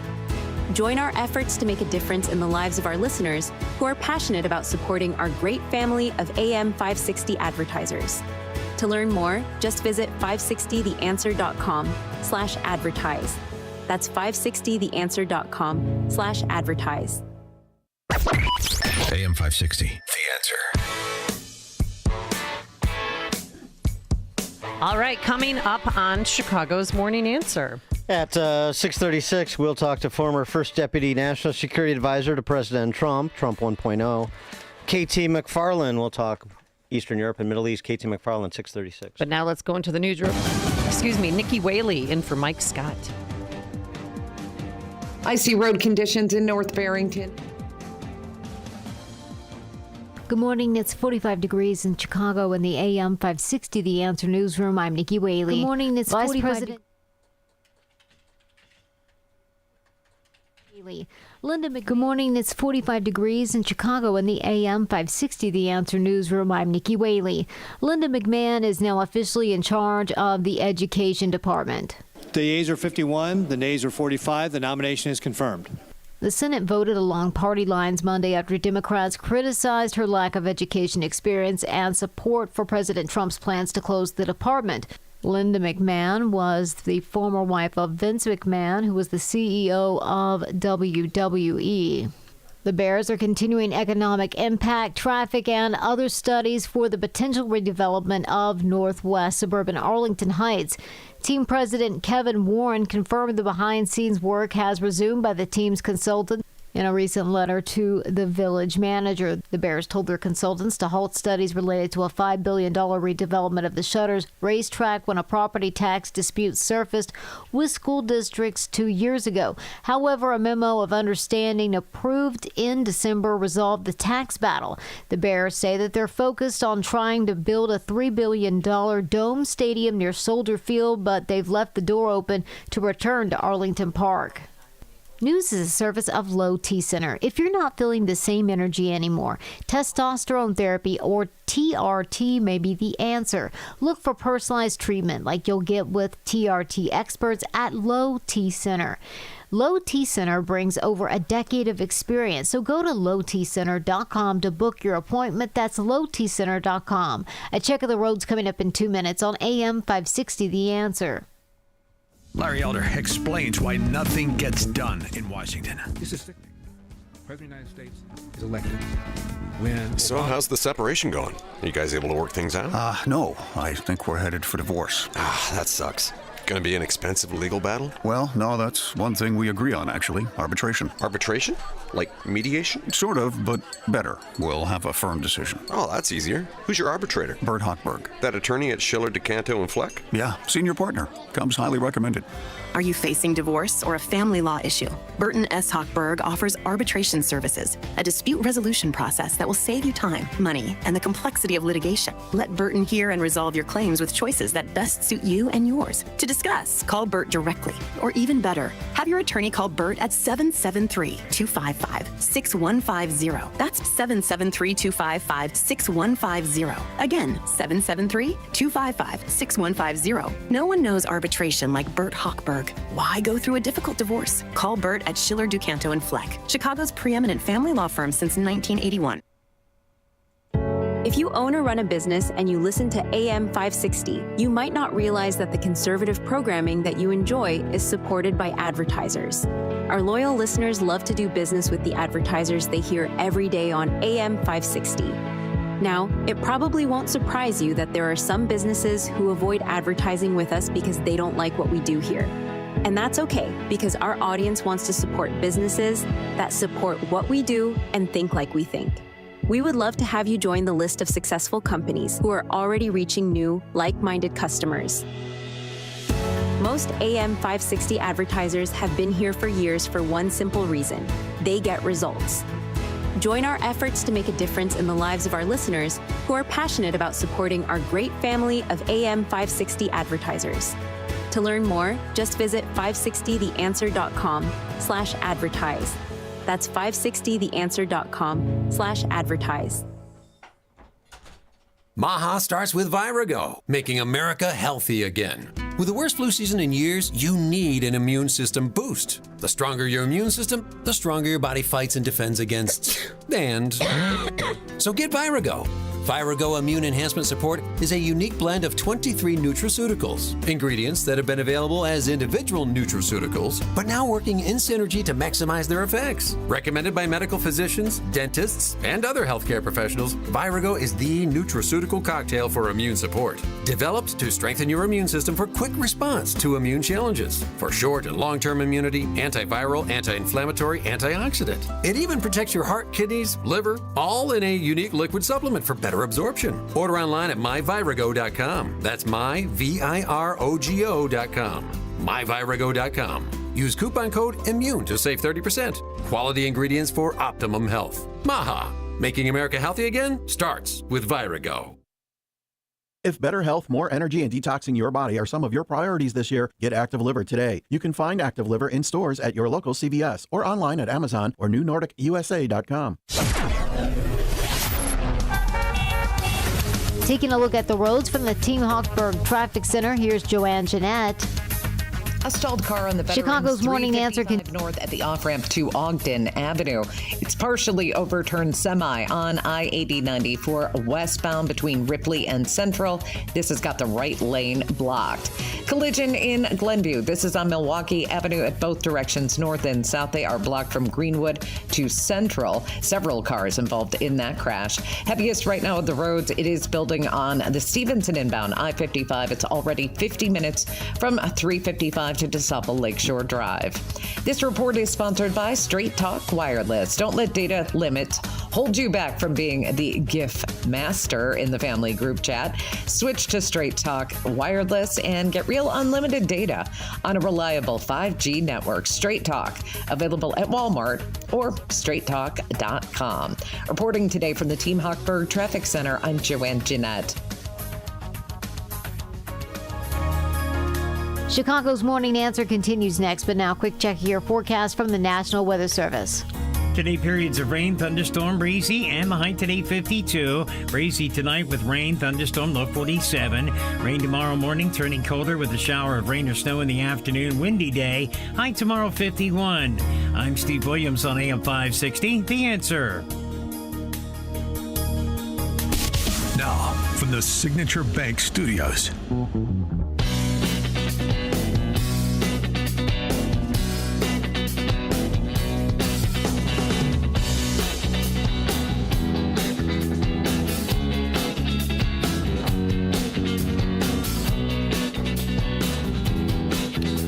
Top of the morning, Dan and Amy. Trump and Zelensky, the war of words effectively continues, particularly because Zelensky made the mistake, another mistake, in my view, of suggesting that the war is long from over. That's not the position that Trump is taking. He wants to get a deal done, and if he does not get a peace deal done, there's an increasing likelihood that he will turn his back on Zelensky, and I think the pause in military aid is another shot across the bow, if you will, to try to communicate to Zelensky that you can wear whatever getup you want to come to the Oval Office. But when you come to the Oval Office to sign an agreement, you sign the agreement, and we move forward. And if you don't want to do that, whatever rhetoric you use or don't use, then you're going to have problems. And I can't believe that Zelensky believes the bro hugs from the Western European leaders are going to be enough to salvage his country absent America's engagement. I can't believe he believes that. And Trump yesterday saying again, yeah, Europe needs to step up. But I thought this was interesting, too. I mean, just a reminder of the human toll that this is taking, this war in Eastern Europe is taking.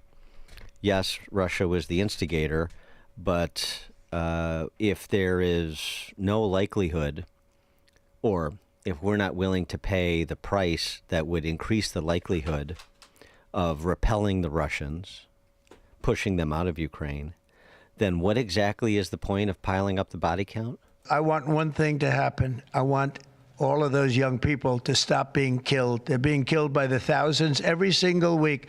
Last week, 2,700 were killed. 2,700 young, in this case, just about all young boys from Ukraine and from Russia. And that's not young people from the United States, but it's on a human basis. I want to see it stop. The money is one thing, but the death, and they're losing thousands of soldiers a week. And that's not including the people that get killed every time a town goes down or a missile goes into a town. And then on the other side, you have to deal with the silliness. I mean, if you thought Mark Kelly, Senator Mark Kelly, we played earlier, his PTSD comment was beneath him. Exactly. And I don't mean as a senator, because there's nothing beneath politicians, particularly on the left, but I mean as a former Navy pilot, was beneath him. But I mean, that's nothing compared to what you're dealing with on a routine basis from this know-nothing group of leftists that actually dominate that party. Like, for example, fake eyelashes Spice of the Socialist Spice Girls, one Jasmine Crockett. Unfortunately, we have someone that is occupying the White House, and as far as I'm concerned, he is an enemy to the United States. He swore an oath just like the rest of us. But right now, when you are literally putting us at risk, all because of what? Because you want to convince your followers that you should be a dictator too, that you should never leave the White House because you don't believe that elections should take place. I don't really understand what is going on, and I don't know what it's going to take to get people to wake up. I agree that Jasmine Crockett does not understand what's going on. Okay. I do agree with her on that. That part, yes. KT McFarland is a former first deputy national security advisor to President Trump. She's also the author of the bestseller Revolution, Trump, Washington, and We the People. KT, thanks for joining us again. Appreciate it. Well, I completely agree with everything you've just said. So I guess this interview doesn't even necessally have to happen. No. We've KT, got a lot more to get into. So I mean, just I mean, what do you think is Zelensky's thinking? I mean, he's making a situation that went sideways on Friday worse with each passing that day. It just doesn't. I just don't see how this serves his interests. Neither do I. What I did, Dan and Amy, is I spent the spring and the summer and right before the election going to a number of Eastern European countries to explain to a lot of the government leaders, this is what Trump's America First policy means. Here's what it means for you. Here's what it means for us. Here's the thinking behind it. And everywhere I went, and a number of Ukrainians would show up, foreign ministers of this, that, would show up at country after country that I went to. And their line was, well, we expect that you're going to give us, as President Biden has said, whatever it takes as long as it takes. And I said, no, that's not going to be the Trump plan. The Trump plan will be to get to the negotiating table, craft something. Neither side is going to be happy. Everybody's going to have just enough to survive with. But you're going to get a deal. And then you go and you can let Ukraine win the peace. Ukraine is not winning the war. Ukraine is losing the war. Even with all the American assistance that already has gone forward, it is losing the war. It will continue to lose the war. And then they keep going around in a circular thinking of, well, we can't trust Vladimir Putin, so therefore we shouldn't even negotiate. Or they're saying, we can't reward Vladimir Putin, so therefore we can't have a peace deal. And it's like, that's the prescription for a forever war. That's World War I. That's trench warfare. And so and I think Zelensky and the people like-minded, they cannot get out of that circular thinking. They can't bring themselves to say, okay, it's not fair, but we're going to get some way to end this war because Ukraine will prosper greatly after the fighting stops. Russia will not prosper greatly, but they just can't get past that. And I think Zelensky, he just keeps doubling down. He just keeps saying the same thing of security guarantees. We expect, well, maybe if we stop the fighting, we expect America to give us security guarantees, which in effect is NATO membership or maybe NATO light. Well, I mean, also why not sign the mineral deal? Because then you have America's economic interests that are a deterrent effect to Ukraine. And then if there are other things that you want to try to extract more from Trump, or you want to push back on what he's willing to accept from Putin, at least you've banked some chits with Trump by agreeing to this deal and showing that you're constructive. I mean, the mineral deal isn't the end of the larger deal. It's the beginning of it, but he can't even get out of the starting gate. He won't. And I don't know what happens next. I mean, as President Trump is putting a pause on military aid to Ukraine. Look, Ukraine doesn't last 2 weeks without American military assistance. And for all the squawking the Europeans are doing, they don't have the wherewithal, the ability, or really the will to replace the United States as the main supplier of Ukrainian weapons. And they're even, the Europeans are talking now about putting troops into Ukraine. We're not putting troops into Ukraine. Europeans want to. I guess that's up to them. But the United States is not going to go to World War III over Ukraine. And the other thing that is just so frustrating is you're so right about the mineral deal. Think about what the mineral deal would do. It would put thousands of American engineers and miners and project managers on the ground in eastern Ukraine. It would integrate our economies. It would be a prosperous adventure for both the United States and Ukraine. And talk about a deterrent. Do you really think Vladimir Putin is going to kill thousands of Americans on his way to Kyiv? It's just they're not thinking clearly, and they're not thinking realistically. They still, in their minds, think somehow Russia is going to give back Crimea, and Russia is going to go back to Moscow, and Russia's going to have no Ukrainian territory. And that's just not the real world. Well, Zelensky, I mean, does he want U.S. troops to guard those, the minerals while people are digging them out of the ground? I mean, does he want troops or just civilians to be security there, or do we not even know? Well, we don't know, but he keeps saying, whether it was in the Oval Office or when he had an interview with Bear, or when he even had his, whatever he said the other day about that's not enough. The mineral deal isn't enough. I need more. I need security guarantees. And security guarantees is code word for American military force to protect our borders. In other words, that's NATO. That's what NATO membership is, right? Mm-hmm. If we're all in this together, and President Trump does not feel that Ukraine is going to be a NATO member, and neither do 95% of the American people. Well, it's got to be exceedingly frustrating for Trump, for people like you who served on his national security team, because the things that you were saying, he was saying 8 years ago about, for example, Western Europe financing both sides of this war through things like the Germany's oil and gas deal with Russia make no sense. I don't like it. It shouldn't happen. We need to be more independent, more energy independent in this country too. Oh, by the way, I mean the things that you guys were saying and the president has been saying at UN during UN speeches in front of the NATO Secretary General. Now all of a sudden you have Jake Tapper repeating on CNN. It's like, thank you for joining the party. And in addition to what Trump said yesterday, too, let me give you a 25-year history of Russia revanchism. In this century, the only time Russia hasn't invaded and expanded the territory under its control is when this guy was president. Bush, Obama, Biden, and you want to give me are you aligned with Moscow business? Go pound sand. Yeah, and President Trump is looking way beyond Ukraine. It's not, the Europeans in Ukraine think, Russia, Russia, Russia. That's all they think about because that's their world. But President Trump is looking way beyond that, and he's seen that a combination of Russia and China together in an alliance aimed at the United States is an existential threat to us, right? It's Russian weapons, Russian natural resources, Chinese technology, Chinese money. That's the kind of threat the United States has not had aimed against it since the Revolutionary War. And so President Trump is looking to say, can I put a wedge between China and Russia? Can I do what Henry Kissinger did in the 1970s and break up the Chinese-Russian alliance?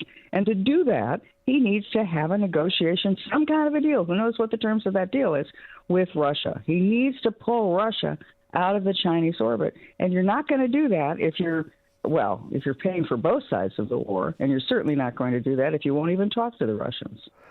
Turning attention to the Middle East, and as anticipated, Hamas is not exactly living up to the particulars of phase one of the hostage exchanges, and so the things are deteriorating there. If you're advising Trump to, in terms of what to do with respect to Netanyahu, what are you saying today? Let the Israelis go in and finish the job and just do it quickly. Kill every last Hamas. Because Hamas, as long as there's one glowing ember left of Hamas, they'll reignite that flame. They have every single time. So take away their ability to do that again. And maybe President Trump is right. Think outside the box. He keeps thinking outside the box. And he thinks like a businessman. And he says, 80% of Gaza has been destroyed. It's rubble. 90% of Gaza and the people who live in Gaza don't have jobs, unemployment. And so Hamas, if you had the elections tomorrow, Hamas would probably win again. So you gotta clear the place out rebuild it, and then maybe the people can come back. But you vet who comes back across the border. No more Hamas guys coming across the border. Right, but where do they go in the meantime? Because no nearby countries want them. Well, nobody wants them. I mean, they all understand the lethal threat of Hamas. But on the other hand, we give Jordan, we give Egypt, we give a lot of countries in that region a lot of money. We don't get much for it. So maybe we talk to Egypt and say, you've got a big Sinai desert, big Sinai Peninsula. Maybe you can temporarily, you don't have to integrate them into your society, but temporarily park them there for a few years until they can, so a rebuilding of Gaza, well, first demolition and then rebuilding of Gaza. And then the Palestinians could come back, and what would they have? They'd have jobs. There would be, there would be an entertainment industry. There would be a hospitality industry. There'd be a building industry. And then once you start having people with jobs and education, maybe you break the cycle. But you cannot rebuild on the rubble that's there and expect anything different to happen. Yeah, although we're probably a long way away from that AI brochure of Trump and Bibi enjoying pina coladas poolside. Yeah. I wanted to get your take on something else, too. I mean, this is a little bit below the fold, but it has some Republican infighting, and it's over Elbridge Colby, who is Trump's nominee for Undersecretary of Defense for Policy. And it sort of represents a bit of a divide even within the ranks of Trump supporters in terms of America's posture. The argument against Colby suggests basically he's a bit of an isolationist, more so than is prudent at this juncture for America. What's your take on him? Where do you come down on this fight over Colby? Well, Elbridge Colby is a longtime defense intellectual, think tank guy, been in the first Trump administration. And he's really the sort of intellectual voice of let's focus more on Asia.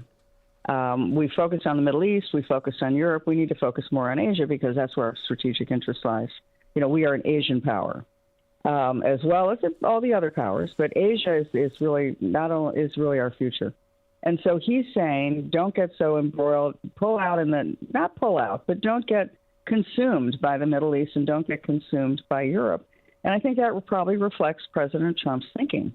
So the debate will be in the Republican Party will be the sort of old Republicans. I guess we could call them the Bush Republicans, the neocons, the let's fight, the John Bolton wing of let's fight everywhere. And there'll be, or the other wing of the party, which says, look, we've got to marshal our resources. We can't be everywhere all the time. We're not the world's policemen. So we should focus more on Asia.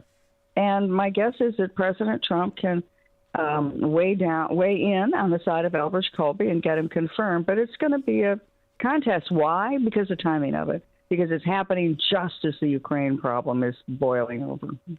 Yeah, and the Middle East, the situation in the Middle East, which Colby just has described as a sort of a tertiary interest, which obviously is concerning to Israel, for starters. I would have chosen, I agree with a lot of what Bridge Colby says. I would have used very different words. Yeah. I would have said, look, for 20 years, the United States has been so preoccupied with the Middle East that we lost track of what China was up to. Now we need to focus more on China. And President Trump, with the Abraham Accords, has given us a way to peace in the Middle East. And then I would have not said, that Europe doesn't matter. I would say Europe is a very important ally to the United States. But it's very difficult for the United States to continue to underwrite NATO while Germany and other countries in NATO are buying Russian gas. Mm-hmm. We are paying for both sides of that fight. We're underwriting them where the money that they should be spending is on buying American natural gas and American resources. And they should also use whatever else money they have to build up their own defenses. Germany is disarmed. There's no real defense industry in Germany. They've disarmed. They thought that they could have trade with Russia, and that would keep Russia in the box because they wouldn't go to war with each other. Russia would be tamped down because it would have such an economic interest in selling gas to Europe that Russia wouldn't attack in any way. And they were so wrong on every one of those scores. But now it's up to the Europeans to try to, they're scratching their heads this week. Dan, they don't know what to do because they don't have a defense industry. They don't have the money. They don't have the wherewithal. But yet they want to complain about the United States, and they think that Zelensky should be able to fight a forever war on our dime. It's just, again, unrealistic.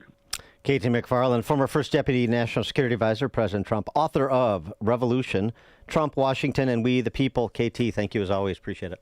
It's always fun to be with you, and the two of you are just great. Keep doing your job. All right, thank you. Thanks so much for coming on, and she joined us on our turnkey.pro answer line.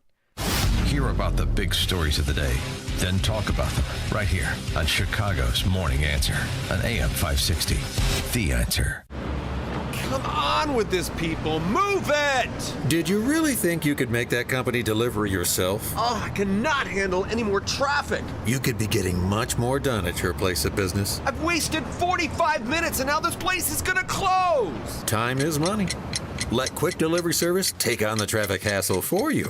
They'll deliver almost anything, from large pallets of materials to important documents, or both. No forms, no labels, no scanning. Just tell Quick Delivery Service where it's going, they'll pick it up, and get it to your destination quickly. Your cargo delivery is tracked in real time with GPS. Notifications are delivered right to your inbox. Visit quickdelivery.com. That's quickdelivery.com. Or you can deliver like this. Seriously, another train? Or get your delivery there on time with quickdelivery.com. Or call 847-534-2244. 847-534-2244. Sign up for the AM 560 Answer Advantage to get early alerts on event ticket sales, special discounts, and contest opportunities. Sign up today at 560theanswer.com/advantage. AM 560, The Answer. That sound means it's time for In-Depth History with Frank, the history teacher from Arlington Heights, because there's nothing new in this world. Just the history that you don't know, and Frank does. Take it away, Frank. Good morning. In the movie Wall Street, Darien tells Bud Fox, you may find out one day that when you've had money and lost it, it's much worse than never having had it at all. Perhaps she was channeling the Byzantine Empress Theodora, who during the Nika revolt in Constantinople in 532 told her husband, the young Emperor Justinian, that she would rather die in the purple than live a life on the run. Inspired, he then ordered his general Belisarius to deal with the mob, which he did by surrounding the hippodrome, locking them in, and then murdering them all. Justinian then got to continue his hellish reign until 565, but his people suffered through higher taxes, a horrible plague, and constant wars. On the positive side, his people, rest in peace, no other leader created a uniform law code and built their beautiful Hagia Sophia. Now, with the way that the war in Ukraine is going, I would think they should sign that mineral deal soon. Otherwise, all they're going to be able to afford is a roadside chapel. The failure of Prime Minister Vittorio Orlando at the Paris Peace Conference after World War I is perhaps another area of study for Ukrainian diplomats. Italy stayed out of the Great War until 1915, joining the Allies after signing a treaty in which Britain and France promised them Trieste, Dalmatia, and even land in Africa. But it took the USA to enter the war to defeat Germany, and President Wilson had other, more idealistic aims. So Orlando felt disrespected and dramatically walked out of the conference, demanding more for his people who had suffered over 1 million deaths in trench warfare in the Alps. After about a month, nobody really noticed that Orlando was gone, so he returned, and Italy only got table scraps. He resigned a few days later. Mr. Zelensky would be advised to do the same, as even chicken hawk Lindsey Graham has turned on him. Indeed, and boy, it's interesting that the Darien from Wall Street lead in to your commentary this week, Frank, because Daryl Hannah, of course, played Darien. Oh, yes.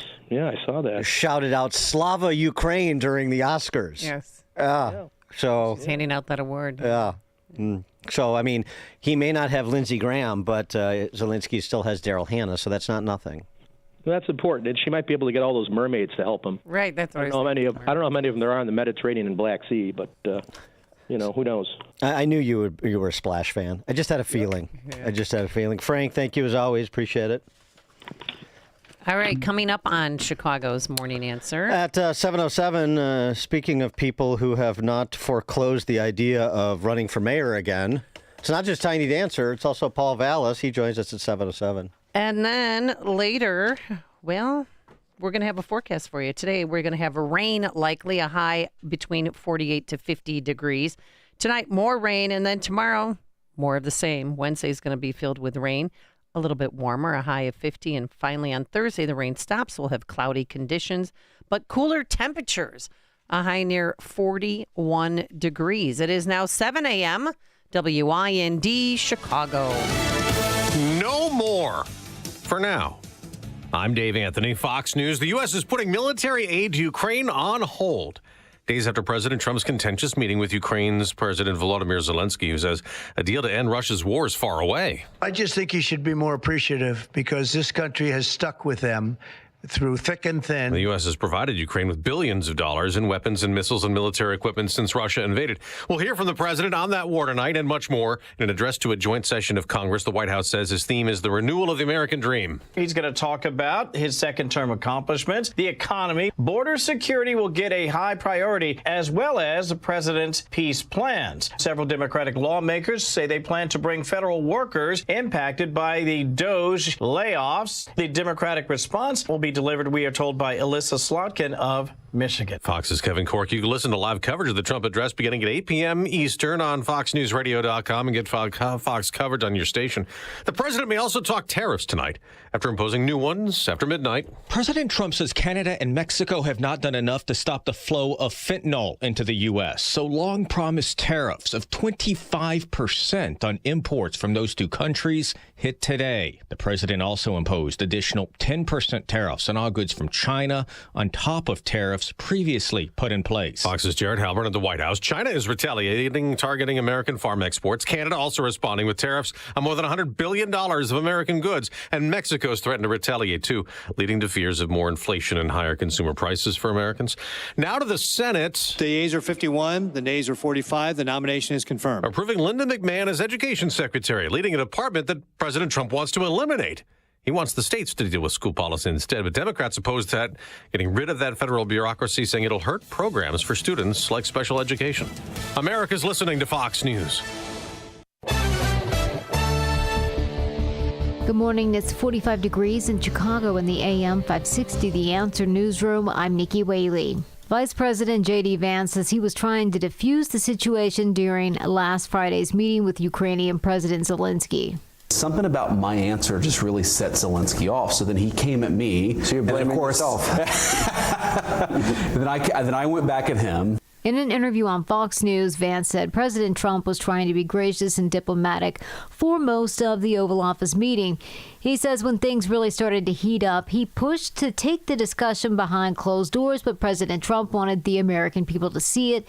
Vance indicated there was a lack of respect and sense of entitlement from Zelensky. 4 Democratic mayors of sanctuary cities are scheduled to testify tomorrow before the House Oversight Committee. Denver's Mayor Mike Johnston, New York City's Mayor Eric Adams, Chicago's own Brandon Johnson, and Mayor Michelle Wu of Boston will speak at what's likely to be a combative hearing over immigration policy. The Chicago Transit Authority is launching a new bus service later this month where buses will arrive every 10 minutes or sooner. The pilot program is named the Frequency Network. Buses on 8 routes will arrive every 10 minutes or sooner between 6 a.m. and 8 p.m. on weekdays and 9 a.m. to 9 p.m. on weekends. The program starts March 23rd and is expected to boost service by 25%. 12 more routes are expected to be added by the end of the year. News is a service of the daily podcast of Chicago's Morning Answer and The Sean Thompson Show. Hear both shows with limited commercials when you subscribe for free to the daily podcast at 560theanswer.com/podcast. Hugh Hewitt knows what the media is serving. It's something I think a lot of people in the media have a difficult time admitting. They really don't know what's going on, and therefore they make stuff up. What they think they understand is Donald Trump, and they know that some in their audience love to hate on Trump, so they serve that up piping hot every night whenever their show comes on. The Hugh Hewitt Show. Afternoons at 3, right before Sean Thompson at 4 on AM 560. The Answer. Seems everything costs more these days. Gas, groceries, and when's the last time you checked your wireless bill? Yikes. When it comes to big wireless, if you're staying, you may be overpaying. Switch to Consumer Cellular and get the same fast, reliable nationwide coverage without the big wireless bill. Plans start at just $20 a month, and that's not a short-term promo. But don't just take our word for it. Here's Jackie and Veronica, real customers.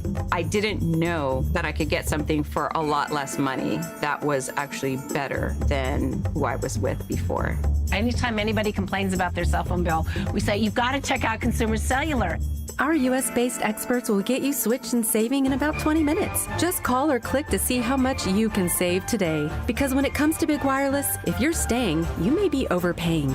Call 1-888-FREEDOM or visit ConsumerCellular.com. That's 1-888-FREEDOM or ConsumerCellular.com today. Real people paid to share their opinions in this ad. Plans include $5 credit for auto pay and e-billing. Signature Bank is Chicago's fastest growing independently owned business bank. It's a bank where relationships still matter. Signature Bank knows your name and your story. I'm Dan Proft, and I know this because Signature Bank is my business bank. I'm Robert Anderson, president of McLaughlin Body Company in the Quad Cities, and a customer of Signature Bank. When our 100-year-old family-owned manufacturing company was looking for a new bank, we found an excellent partner with Signature Bank. Signature Bank understands the challenges with manufacturing in today's highly competitive environment. We recently participated in the New Markets Tax Credit Program, and we're fortunate to have the experts at Signature Bank help us navigate the complexities of this program. With Signature Bank's support, we were able to expand not only our facility, but ultimately our business. If you're looking for a trusted banking partner for your business, look to Chicago's own Signature Bank. Signature Bank is looking for their next success story. To learn more about turning your business vision into reality, visit signaturebank.bank. Signature Bank, helping local businesses succeed. Member FDIC, Equal Housing Lender. Who should control the future of artificial intelligence? Washington or Springfield? If you're interested in learning more about one of the most talked about current topics, mark your calendar for Saturday, March 15th to attend an insightful presentation on the Supreme Court's decision and its implications for bioethics. This talk will be presented by the distinguished Clark Forsyth, prestigious author, professor, and senior counsel at Americans United for Life. Clark has been a co-counsel for parties in 3 U.S. Supreme Court cases and has argued cases before federal and state appellate courts. He has also testified before Congress and state legislatures and is the author of 3 books on law and bioethics, including Abuse of Discretion, The Inside Story of Roe v. Wade. Clark has been published in the Wall Street Journal, Washington Times, Newsweek, and many other publications. The Sag Bridge Mission Society proudly presents Clark Forsyth, J.D., March 15th at 7 p.m. at Sag Hall, 10600 Archer in Lamont. No charge for admission. Seating is limited. Register now at sagbridgemissonsociety.org. That's sagbridgemissonsociety.org. Do you owe $10,000 or more in credit card debt or personal loans? With credit card debt at all-time highs, Debt Relief Advocates is urgently notifying consumers of debt relief now being made available, designed to aid consumers with out-of-control credit card debt. Those who qualify and enroll for this relief program will only have to pay back a fraction of what they owe. This is not bankruptcy or a debt consolidation loan. This is a relief program that credit card companies would rather you not know about, as it ends your debt nightmare and saves you lots of money. Consumers owing at least $10,000 in credit card debt or personal loans can now take advantage of this debt relief as the cost of living skyrockets. Debt Relief Advocates has established a relief hotline for you to call to learn what debt reduction you may qualify for, so don't wait. For this free information, call the Relief Hotline at 800-515-1865. 800-515-1865. 800-515-1865. Taking a look at the roads from the Team Hochberg Traffic Center, here's Joanne Jeanette.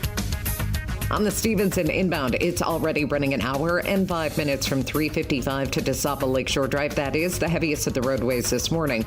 In Glenview, a crash on Milwaukee Avenue. Chicago's this is affecting both continues directions. next. Between Greenwood and Central, several cars involved in that crash.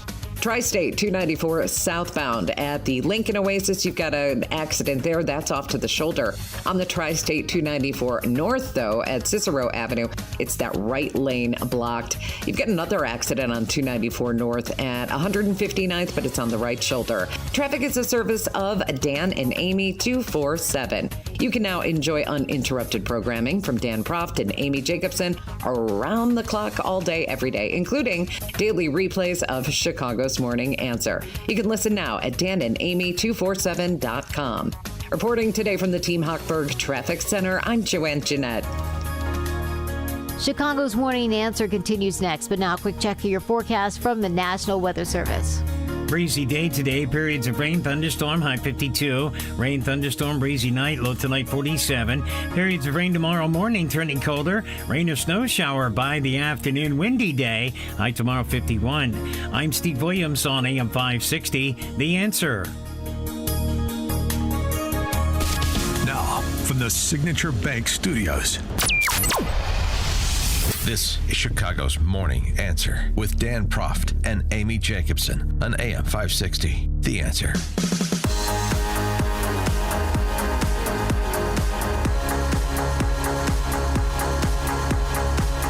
Top of the morning, Dan and Amy. What happened to your pal Paul? Where's Paul? Supposed to come in on Friday, and he should be here when you're here. And he said he would be here when you were here. Yeah, well. And sometimes the moment of truth comes, the bell rings, and somebody doesn't want to go out to the schoolyard. I get it. That can happen. All right, well, we'll talk about some of these issues anyway. February border crossing numbers year over year, they're out, updated for 2025. See if you can pick out the inflection point. Okay. In 2022, there were 166,000 border crossings, illegal border crossings. In 2023, 156,000. In 2024, that'd be last year, 190,000 illegal border crossings. And then in 2025, there were 8,000. What changed? What happened? What changed? 312-642-5600 is our turnkey.pro answer line. You can also text us on that very same line. They even has little as 102 the other day in El Paso because I'm, on Twitter I follow, of course, KVIA and all the TV stations there. So yeah, the message is being sent. Don't bother coming. And then when they try to cross over, then they kick them right back into Mexico. It's disappointing, I know, for sanctuary city and state politicians counting on the people fleeing their states and cities to be replaced by people entering this country illegally. We'll have such a person testifying before the House Oversight Committee tomorrow. That's BLM Brandon Johnson. And maybe he'll be asked about cases like this. Venezuelan migrant, excuse me, ordered deported in 2022 is living in Chicago, where he's now on probation for possessing a loaded ghost gun and on pretrial release for allegedly battering his ex-girlfriend repeatedly over the course of several days. But in all those cases, Cook County judges denied requests to hold him pending trial because... Come on. Why? Because he's a good guy or something. Well, because he's not a safety risk. Oh, right. I'm sure ask his girlfriend that. I mean, I'm sure she probably got a restraining order, like a piece of paper, and I'm sure that's going to stop him from finding her. Venezuelan migrant ordered deported in 2022, but living comfortably in Chicago on probation for possessing a loaded ghost gun on pretrial release for beating up his ex-girlfriend, allegedly. Oh, and Fox News is reporting that he is a suspected Tren de Aragua gangbanger, too. But he's not a safety risk, and I know that because Cook County judges said so. Right, exactly. That's the kind of thing that's going on in our welcoming city and state. And who's going to stick it between his eyes tomorrow during this congressional testimony? There's so much interesting data to pour over with BLM Brandon if you're so inclined, which I suspect there'll be several members of the House Oversight Committee so inclined. He's not having, by the way, no public appearances today because he's preparing for tomorrow, and then we'll be heading to D.C. I mean, just, if we could go to our Wayback Machine, the Biden administration. Remember this data point, 2022 to 2021. From 2021 to 2022, the number of Venezuelan-born people arrested by Chicago police went up 2,538%. From 2023 to 2021, it was up. Yeah, that was 2023 to 2022. Excuse me, 23 to 2022. It was up 2,500 plus percent 2023 compared to 2022. It was up 11,000%. 2023 compared to 2021. So you sort of saw a spike as we were welcoming Biden buddies into Chicago. and putting them at the Standard Club and in police stations and on sidewalks and elsewhere. And all our public places are. Don't forget the park districts. Gage Park, the Armory on Broadway. Yeah. What would you like the Republican members of the House Oversight Committee to ask Brandon Johnson tomorrow? 312-642-5600, turnkey.pro answer line, or you could text us on that same line. I have a question. What are the benefits of being a sanctuary city, Mayor Johnson? They're reflective of our values. We're a welcoming city for the huddled masses yearning to breathe free. Yeah. And you're raising 3 black children and you live on the west side of Chicago. No, reflective of our, I mean, you're going to get all the gooey sort of, those are our values. We're a welcoming city. That's what they just repeat ad nauseum. And if you want to come for our people, you're going to have to come through Jelly Belly, and then you're going to have to come through Brandon Johnson after you come through Jelly Belly. That's what they say. I'd like to hear him answer data-related questions. For example, how much has the city of Chicago spent on illegal immigrants residing in Chicago? On shelters, on food, on health care, like city-operated clinics, ambulance services, and so forth. It should be $600 million, but he's going to lie and say it's $400 million, and the $400 million is what it took just to staff, guys, just to pay staff and food catering, all that at the shelters. I'll be interested to see if he would answer data-driven questions with data. I'm inclined to believe he won't. Right. I'm inclined to believe he'll do I'll have to, get back to you with those numbers. But here's the point. The point is we're a welcoming city, and he'll just sort of rinse and repeat and go back to his sentimentality, because sentimentality sells in Chicago. That's what I think he'll do. Because once you start talking about numbers, then you go 400. I mean, whether it's 400 million or 600 million or 250 million, that's going to sound like a lot of money that was spent on people that are not American citizens in Chicago. And it's probably going to upset a lot of American citizens who are in Chicago, including minority American citizens who live in Chicago. So I would think that he would try to bob and weave around data-driven questions. How many illegal immigrants have been arrested for crimes committed in Chicago? Basic question. And he'll weave it back to we're a welcoming city. Well, and most of the people who come here are just learning for a better life, and they're law-abiding, and their families. And how many illegal immigrants have been arrested for Class X felonies committed in Chicago? There you go. Can you break it down by murders, rapes, aggravated assaults, armed robberies? It's a great text message. Dan and Amy, Mayor Johnson's going to be raked over the coals. He's not going to be able to come up with any sort of answers that make any sense. He'll come back to Chicago and claim that they don't like black people. Well, I mean, we're not. Always a possibility. Well, sure. Blame it on Nixon. How many illegal immigrants have been criminally victimized by other illegal immigrants? There you go. Do we have data on that? Because you want to protect people in this country illegally. What about people in this country illegally who are then preyed upon by violent people in this country illegally? Text message. I hope Senator Kennedy asks him, how the heck did you get elected? He's been in Washington since Sunday practicing. House Oversight Committee, not House Senate. Oversight, yes. So there will be no Senator Kennedy. How many children of illegal immigrants are attending CPS? And what's the cost of that? How can you justify using tax dollars for illegals' Medicaid? They're human beings. We're providing care because you care for your fellow man, regardless of their country of origin. And this was put upon us by right-wing extremists like Ron DeSantis and Greg Abbott. So we're just doing the best we can because of a problem that was created by human trafficking governors in Texas and Florida. Boom. There you go. See, I could do Go this. back to the basics, Dan. That's good. I could do this. Maybe I should do prep with BLM Brandon. It's the only way you'd get ready. Don in Bloomingdale.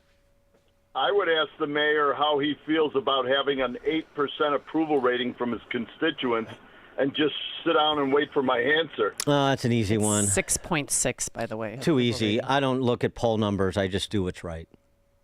For the people of Chicago, the hardworking people of Chicago. I don't. The poll numbers and the votes, they work themselves out. I just do what I know to be right. That's reflective of my values. That's what I do. Man of principle, man of action. Not a man governed by poll numbers, Don in Bloomingdale. Don't make it easy. Remember, these are skilled, fork-tongued political hacks. Robert, Lakeview. Hey, Dan and Amy, good morning. I think you might have made this point a little earlier while I was calling in, but, it's not just about the money in the budget that goes, well, it's really not budgeted, but the money that's going towards the migrants, but what it's being diverted away from. Opportunity cost, yeah. All of the, disability programs, the elderly, the sick, all of the, just, as you say, people that play by the rules in Illinois. I wish that, Congress would ask him about that, number one. And number two, maybe a little bit more silly question, but what's the budget for him to get that perfect frost on his chin? It always seems to be just so perfect. And that hair, it's always just in just the right spot. Well, hair and makeup, $30,000. Somebody could ask him about that. Well, that's private dollars, though. Thanks for the call, Robert. That's from his campaign fund. Getting robbed. He's the face of the city, just like Lori Lightfoot was. During COVID, right? I get it. Somebody should ask him, why is your approval rating so low? Well, we just answered that. He's got to be Natalie attired. Remember, he doesn't do raggedy. Remember, he kept saying that. I don't do raggedy. That's raggedy. That's right. It's raggedy. Don't come at me. He even said, don't come at me with that raggedy stuff. Questions from the House Oversight Committee. Okay. Rich at Indian Head Park. Good morning, Dan. Good morning, Amy. This Johnson talks about values.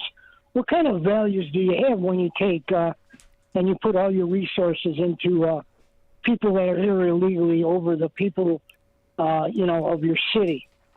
The citizens are suffering in certain areas because he's using the money to protect these illegals. It doesn't make any sense. You have all of this crime because of these illegals, and he's saying, it's we have to protect everybody in our city. How's that protecting the actual citizens of the city? Thanks for the call, Rich. Venezuelan migrant charged with murdering another migrant is hospitalized after being shot by yet another migrant. Oh, there. This is like a word problem. So in that case, this is from December, Venezuelan migrant charged with murdering another migrant hospitalized after being shot by yet another migrant. Who's the victim, Brandon Johnson, in that? Could you distill that for us? Who are the good guys and who are the bad guys? Who are the people that are coming here for a better life and who are the ones that are not? Who is the criminal and who are the victims? Are there any victims? And he's not going to be the only one up there. The mayor of Boston, Mayor Wu from Barrington, she'll be there. Also a sanctuary city enthusiast, of course. She emanates, as you say, from Barrington High School's finest. I think she was the valedictorian. Well, she wished condolences to a knife-wielding attacker who tried to kill two Bostonians. They ran into a Chick-fil-A restaurant. An off-duty cop saw that and told the guy, drop your knife. He didn't, so he shot him. Yeah. And she doubled down when she was challenged about offering condolences in the first place. I expressed condolences along with our police commissioner and district attorney because every loss of life is a horrible tragedy. Except in the womb. Why would a mayor of a major city be offering condolences to the family of a knife-wielding attacker before acknowledging the trauma to the victims who were chased into the Chick-fil-A? You just heard her. I know, but she should have seen that as like, this is a hero. Here's this off-duty officer saving lives. Instead, this is a tragedy. You have to respond to what they actually say. Yeah. Yeah, you have to respond to what they say. Bill on the northwest side.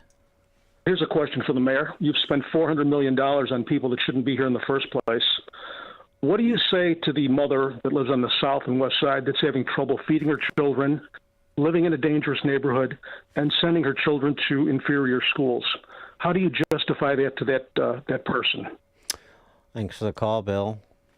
I propose increasing funding for this and increasing funding for that. I've got an agreement in principle with the teachers union to increase funding for teachers and so on and so forth. You'll get all the, here's the things I've done. You'll never get they never do anything wrong. No, never. And they never, and they refuse to answer the trade-offs question, the opportunity cost question. Let me tell you what I've done.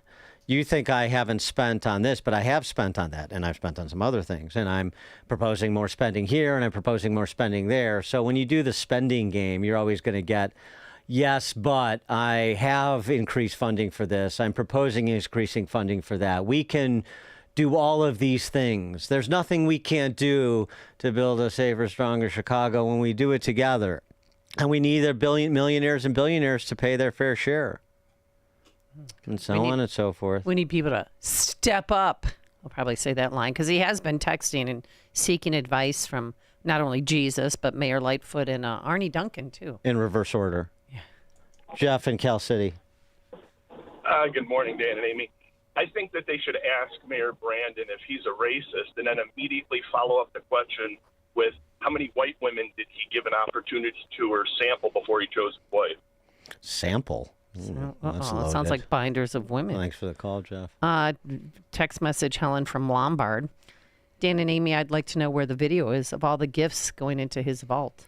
Well, there is video of that. It's on YouTube, by the way, if you want to see it. The graph closet video is up? Have you seen it? It's kind of, there's a lot of superhero stuff in there. Like he's some savior or something. I like a Spider-Man costume, I believe, or it was a Captain America, and then little trinkets. And I think he should wear those Gucci cufflinks and. What about the purse? Maybe a purse? Carry his attaché in that Kate Spade bag tomorrow, because you want to show off the city. Do you think he's gonna have that pointy hair thing that? Well, I mean, that's his hair. I know. That's the style. It's very popular. You're listening to Chicago's Morning Answer with Dan Proft and Amy Jacobson on AM 560. The Answer. MyPillow is excited to announce that they're having the first ever mega sale on overstock clearance and brand new products. For example, save over 50% on this season's flannel sheets. Queen size only $59.98. Kings only $69.98. They sell out fast every year, so order now. Save 30% on their brand new My Crosses. They're designed in the likeness of the one Mike has worn every day for 20 years. They come in men's and women's, and they're made right here in the USA. Get the 2025 6-piece My Towel sets for only $29.98. The initial quantities are extremely low, so get them now before they go. And the best-selling standard MyPillow, just $14.98. To take advantage of the first ever mega sale, go to MyPillow.com or call 800-489-0201. That's 800-489-0201 and use promo code LIBERTY. But wait, remember that $75 free shipping rule? Well, that ship has sailed because right now every order ships absolutely free. MyPillow.com, promo code LIBERTY. Guys, if you're often feeling tired, lacking motivation and drive, gaining weight, or noticing loss of muscle mass, these could all be signs of low testosterone. Don't wait. Find out your numbers by contacting my friends at Low T Center. They make it easy to get your levels checked. It's just a simple test. And with their on-site lab, you get your results back right there. Low T Center is not a typical doctor's office. They're health providers specializing in treating low T with personalized testosterone replacement therapy, or TRT, as those in the industry call it, for each patient. The experts at Low T Center have more than a decade of experience helping patients, and this is super important, their treatment plans are optimized for each patient. They're not just basic standard dosage treatments. And at Low T Center, you can also get your health evaluated for treatment with prescription GLP-1 weight loss medication. So get back to your best this year. Go to lowtcenter.com to book your appointment today and tell them Dan Proft sent you when you do. That's lowtcenter.com. Again, lowtcenter.com. Low T Center, reinventing men's healthcare. You heard me talk about Relief Factor and how so many people enjoy a better, more pain-free life because of it. If you're dealing with everyday pain, it makes sense you'd want to try it first. Well, Relief Factor makes that pretty pain-free too with their 3-week quick start kit for only $19.95, less than $1 a day. Relief Factor is a daily supplement that fights pain naturally. Relief Factor doesn't just mask pain temporarily, it helps reduce or eliminate pain. Visit relieffactor.com or call 1-800-4RELIEF, 800-4RELIEF for Relief Factor. Healthcare is complicated. It doesn't have to be. If you don't love how your health insurance works, maybe it's time to leave traditional health insurance behind. Take charge of your healthcare with Christian Healthcare Ministries. CHM offers you flexibility, Enroll anytime, choose your own provider, and select the program that fits your needs and budget. CHM is the original faith-based way of taking care of your medical bill costs. Learn more at chministries.org/wellness. AM 560, The Answer. This is fun. Trump just posted to Truth Social. All federal funding will stop for any college, school, or university that allows illegal protests. I hope those Harridans at Barnard College are listening up. Agitators will be imprisoned or permanently sent back to the country from which they came. American students will permanently be expelled or, depending on the crime, arrested. No masks. No masks. Isn't it great because they all hide behind them? And he adds, thank you for your attention to this matter. No, thank you. Oh, wow. Thank you. Okay, all right. Why not? It's starting to get, it's continuing to get more and more interesting with each passing day. Coming up on Chicago's Morning Answer. At 7:37, we'll continue our review of all things Illinois and Chicago policy oriented with Ted Dabrowski, our weekly conversation with Ted from wirepoints.org at 7:37. But now into the newsroom we go. Nikki Whaley in for Mike Scott. Good morning. It's 45 degrees in Chicago in the AM 560 The Answer newsroom. I'm Nikki Whaley. Senate Democrats on Monday evening blocked a Republican effort to ban federally funded schools from allowing transgender athletes to play women's sports. In a party line vote, Democrats filibustered the measure introduced by Republican Alabama Senator Tommy Tuberville, who spoke out earlier in the day. We're getting to a point now where women and girls sports are getting ready to be extinct, because already in states across this country, we have high school teams that are made up of totally boys participating against girls. So it's very serious. Banning transgender participation in sports was a political talking point for many Republicans in the 2024 election. It was actually a big sticking point for a lot of Americans. Dalton Mayor Tiffany Henyard was absent at the very first village board meeting since she lost in her landslide defeat on Tuesday to Dalton trustee Jason House in the Democratic mayoral primary. Now, during the meeting, they approved multiple collective bargaining agreements as well as tens of thousands of dollars in payments related to lawsuits. News is a service of Ingrace with Pastor Jim Scudder Jr. now heard on Sunday morning at 7:30 on AM 560. Tune in and find hope as Jim Scudder explores God's Word and His Word each Sunday morning right here on AM 560 The Answer. Taking a look at the roads from the Team Hopper Traffic Center, here's Joanne Jeanette. Mike Gallagher sees Trump doing what we want. The media and the Democrats are melting down over Trump expecting accountability from the thousands and thousands and thousands of federal workers who work for us. The moral of the story is we voted for accountability. The Mike Gallagher Show, weekdays at 9, right before Dennis Prager at 11 on AM 560. The Answer.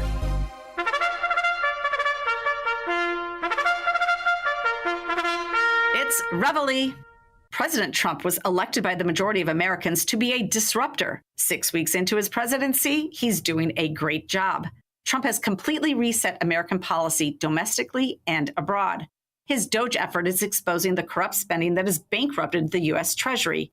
The only response by the left has been to lie about Trump's policies. Their latest attack is to say that the House budget resolution will take away Medicaid to vulnerable Americans. Illinois Governor Pritzker, vying for the position among Democrats as top ankle biter to Trump, has repeated this lie ad nauseum. Policy details matter, though, and voters should know the truth. First, nothing in the budget resolution mentions cuts to Medicaid. But if Republicans are planning a cut, it will and should be to the Medicaid expansion population. Medicaid was designed to provide health care primarily to disabled children and single adults with dependents. In 2013, Illinois Democrats took advantage of an Obamacare provision and expanded Medicaid coverage to single, able-bodied adults. 90% of that cost is picked up by the federal taxpayer, 10% by the state. At the time of the vote, the annual state cost for the expansion was projected at $210 million by 2020. But in 2025, that cost is now $750 million, covering 770,000 Illinoisans. Then Pritzker expanded coverage to illegal immigrants. That expansion program was estimated to cost $4 million a year, but has cost taxpayers over $1.6 billion in just over 4 years. Both programs are corrupt and need to end. Single able-bodied adults need to find employment, and illegal immigrants should be cut from the Medicaid rolls. Those are cuts most Americans agree with.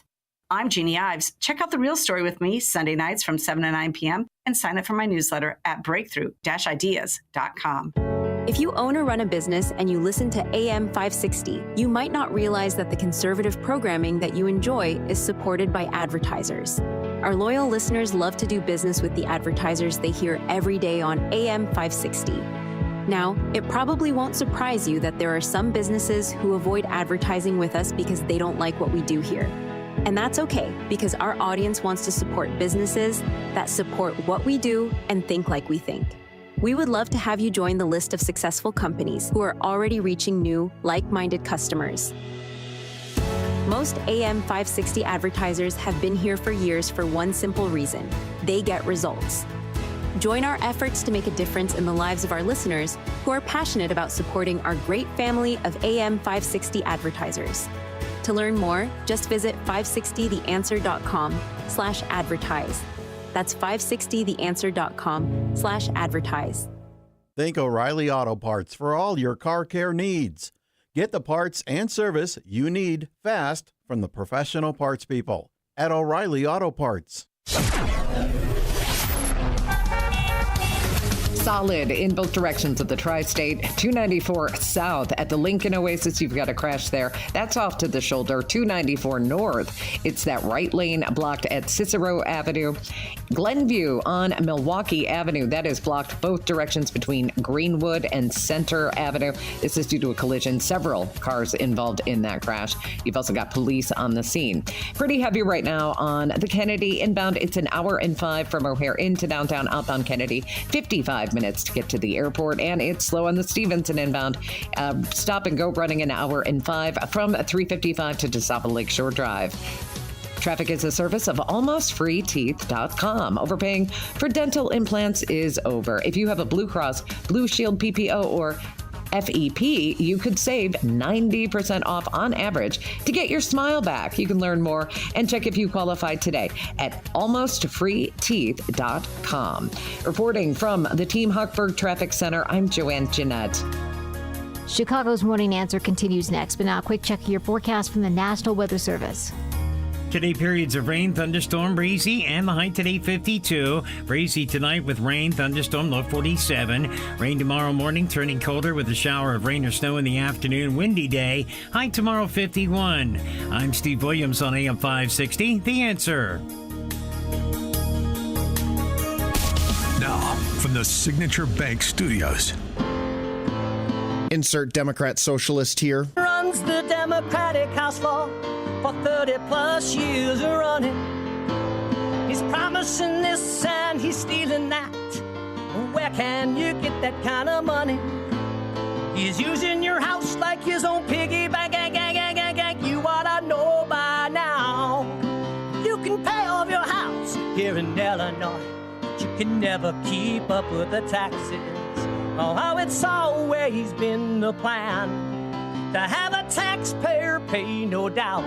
Not a matter of if anymore, but when you're moving out.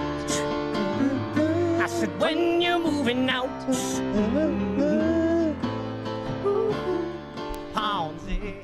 Top of the morning, Dan and Amy. How do you like my singing? Mark Glennon, writing over at WirePoints. In 2020, May to be precise, Illinois led the nation, becoming the first state to provide health care for illegal immigrants because we're a welcoming state. Bingo. The initial coverage, this was proposed by then State Representative Delia Ramirez, who was rewarded for her policy leadership by being made a member of Congress. The initial coverage Ramirez proposed for those 65 and older, tucked in a 465-page budget implementation bill. The program is the program to provide health care for illegal immigrants 65 and older was projected to cost $2 million per year, according to Delia Ramirez. Well, you just make it up. Sounds like that's not $2 million. I mean, to be a welcoming city, that's a small price to pay. Of course, that was bandied about because it's a small price to pay. And as long as she's inventing numbers, we might as well do her solid and repeat those. And that's what politicians did. J.B. Pritzker signed the bill. Of course he did. Mm-hmm. And then did he hand out pens to people that were there? The cost of the program blew through that $2 million estimate in the first month of the program's operation. Department of Health and Healthcare and Family Services put the cost for the initial group of senior non-citizen coverage at $190 million between March 2022 and February 2023. But I mean, so Delia Ramirez was only off by a factor of 94, which is not bad for an Illinois politician. Not bad. And then we've kept it going and we've expanded it, as we talked about yesterday when I was railing against this line of attack on House Republicans and Trump, MAGA, as imposing draconian cuts on Medicaid, when in point of fact, at the state level, in a place like Illinois and California, it is the state and city politicians that are the fraudsters. They're the ones cutting, quote unquote cutting, because they've bastardized the program and they can't afford it. And so the people it's intended to benefit are the ones who lose out. So right now you have Jelly Belly running around talking about 1 million people are going to be kicked off of Medicaid because of those heartless MAGA bastards in D.C., when the heartless bastard is Jelly Belly. For more on this, Ted Dabrowski, President, WirePoints, wirepoints.org, joins us. Ted. Good morning, Dan. Good morning, Amy. Do I have that about right? Yeah, you have it about right. Maybe a little too soft. Oh, thank you. Yeah, well, we were. I tried to say this the other day. We were like the suckers. The Fed said that they would pay for, if we added, close to 1 million new people onto Medicaid in Illinois, they'd pay for 9 out of every $10. And we took them on that. So we only had to pay $1 for every 10. But we knew that at some point the Feds were going to come and take that money away, and we'd be left holding the bag.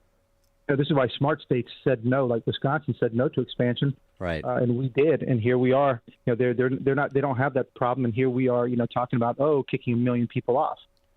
Right. So and the blame shifting back to the feds is just the cover story for these politicians, and they figure they'll get away with it because nobody cares enough about Illinois other than us in this show, you at WirePoints, to chime in on this. Yeah, and what's going to happen is eventually, at some point, the federal government, and I think this is always the case, because at the beginning they paid for 100% of these new Medicaid enrollees. They took it down to 90%, and we know all along they're going to reduce it. So when the federal government reduces the funding, they're not cutting enrollment. It's the state that's going to have to make that decision about whether to cut enrollment or not, or come up with more money. And then, for us, it'd be something like $2.5 billion. So it's a big amount. But I think the bigger story, you hit on it earlier, is that this program has become so diluted. We only had 1.4 million people on Medicaid in 2000, 1.4 million. Now we have 3.6. Mm-hmm. And so, that's almost 30% of our population. And this is supposed to be for the needy, for the disabled. This is that kind of program. And instead, we've got so many people on it that the money that we do have in it is being spread around on so many people, many of them able-bodied, single able-bodied people. And so the real people who get hurt are the ones who really need the help. Either they get hit because doctors don't want to see them, the reimbursement rates aren't good enough, the government's late to pay. So it's a disaster program. It's a sad program, and really what needs to happen is it needs to be refocused back on the people who need help. And the rest should be on other plans and getting back to the private sector. But we're creating a massive dependence on government again, and this is of course the plan. Force them all on Cobra or something, but I don't see that happening. Do you? I mean, do they have a plan? Do they even care? Meaning Governor Pritzker? No, he doesn't have a plan, because this is what a lady I did an interview with the other day. She said, we're proud that we have 3.6 million people on Medicaid. Oh. And I said, that's exactly backwards. Your goal should be to have very, very few people. If you're running a good state, with high employment and growth, you don't want people on Medicaid. You want people to be on the free market independent, and that's how backwards it is. So Pritzker wears it as a badge of honor. If he could have, if he could have all 12 million people on Medicaid, he would. Yeah, and then you just pull a Bernie Sanders and you call it Medicare for all. I mean, that's what you wouldn't call it Medicaid for all, but you call it like Illinois Care for all or something. Medicaid has a negative connotation as health insurance of last resort, so you don't want to feature it, but you do want the dependency, you do want the entitlement expanded because hey, I'm getting something I don't have to pay for. What a deal! I better stick with the people who gave it to me. Well, what's also fascinating is that, at the federal level, at the federal level, they started allowing Medicaid to be used for food and transportation. And, again, you use the word bastardized, but that's exactly the right word. They've bastardized this program to where it's, doesn't make sense anymore. And, I feel bad for the people who really rely on it. Well, this is why we need the visionary leadership of a Tiny Dancer who gets us refocused on the things that are important. Safe streets, strong schools, and stable finances, which we know were the hallmarks of Tiny Dancer's time as mayor, right? Yeah, just watching him on Bill Maher the other day. I mean, he does it so well, this Rahm Emanuel. Of course, that's why he was so popular for a while, right? As Rambo when he was with Clinton. Yeah, he's real tough. Yeah, he's real tough. Yeah. So, he says all those things, but in the end, I mean, after he said all that, we pulled up his record and posted it. His record is horrendous. And I'd forgotten, I hadn't forgotten, but I'd forgotten how bad it is. I mean, when you look at the murder rates at the schools, at the downgrades, right? He became the junk mayor for Chicago. Yeah. And Karen Lewis made him her little bitch. Oh, that's right. We had 2 strikes under him, didn't we? Or no, 1 strike. We had 2 strikes. Yeah. Too, and I would argue that he helped spawn CORE, which is now the ultra militant Brandon Johnson. That's what he when he started to be tough against the unions in 2012, and then he backed down. He got rolled, and then it was downhill from there. And it's Brandon Johnson's now in charge. Do you think if he runs again, he's going to bring out that sweater and lean into the camera so we could see the softer side of Rahm Emanuel? Mm-hmm. Remember that? Yeah. While he was drinking soy milk. Shed a tear. Well, we talked about this the other day. Right? He's so cozy. Rahm's going to look so Cuddly. good after Johnson, Oh, yeah. He looks so good. Right, for people that have no short-term memory. Right. It's going to be so great. It's going to be so good. Well, at least he's better than blah, blah, blah, instead of saying, let's do something completely different and let's look for somebody completely outside the system with the competency and the character to take it on. No, let's just settle for some retread who screwed us 8 years ago, but not as bad as the guy who's screwing us right now. So if we can get screwed a little less bad, then that would be a happy occurrence. This is the standards we have for ourselves, the lack of self-respect that I talk about. Well, safe streets, right? He said safe streets. That was his Finally, somebody is for safe streets. Well, most murders in the nation 2012, most murders in the nation 2013. Same thing all the way through 2019. Most murders in the country. That was his safe streets version. Well, my friend, I talked to her. Well, not a friend, a woman that was at a party I was at on Saturday, and she lived in the West Loop for years. Are you sure it was a woman? Yes, I'm sure. All right.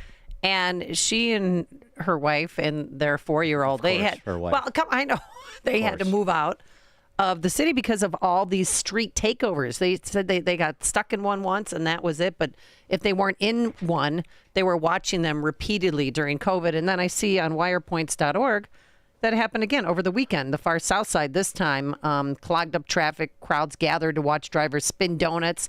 And then they even threw an explosive into a passing motorist car. Do you know if anyone's been arrested? Ted Dabrowski.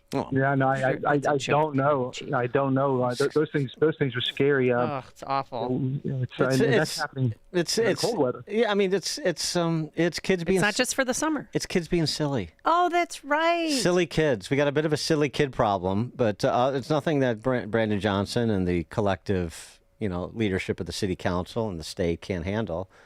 Silly kids. But they don't have a plan. Like, they should arrest the bystanders, obviously arrest the driver, arrest everybody. Cars. Arrest everybody, and then have the Cook County judges release them in their own recognizance and flee and do other things. They shouldn't be arrested in the first place, Amy. No, don't arrest anybody. What am I thinking? We're trying to end the street prison pipeline. We need to end all the the pipelines that go to prisons. So BLM Brandon is testifying before the House Oversight Committee tomorrow, and we were soliciting questions that could be asked of Brandon Johnson. Like, for example, I would ask, have you been knighted by Tren de Aragua yet? What would you ask, Ted?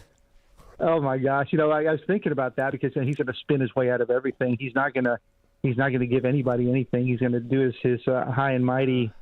He's changing. I tried to think about, trying to see what he might say on murders and everything else. But no, he's going to weasel his way out of every single question you ask.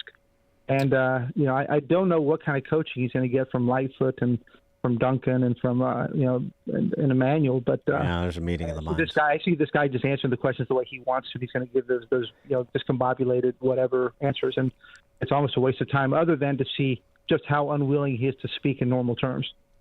I may actually be more entertained by the exchanges between like Brandon Johnson and the people that try to prop him up, like the Jasmine Crockett's and the AOCs of the world. Yeah. I think that could actually be more entertaining. Yeah, that'd be more interesting. Yeah. Yeah.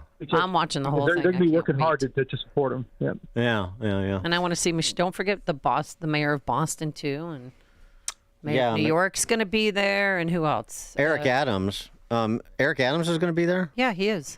Eric Adams, much like all of these mayors too, it's very interesting. I don't know if you caught this one, but Adams is a slippery character too, and he goes off on these tangents sometimes, like when he compares himself to Jesus. I am the symbol of black manhood in this city, in this country, and what it represents. I'm the mayor of the most powerful city on the globe.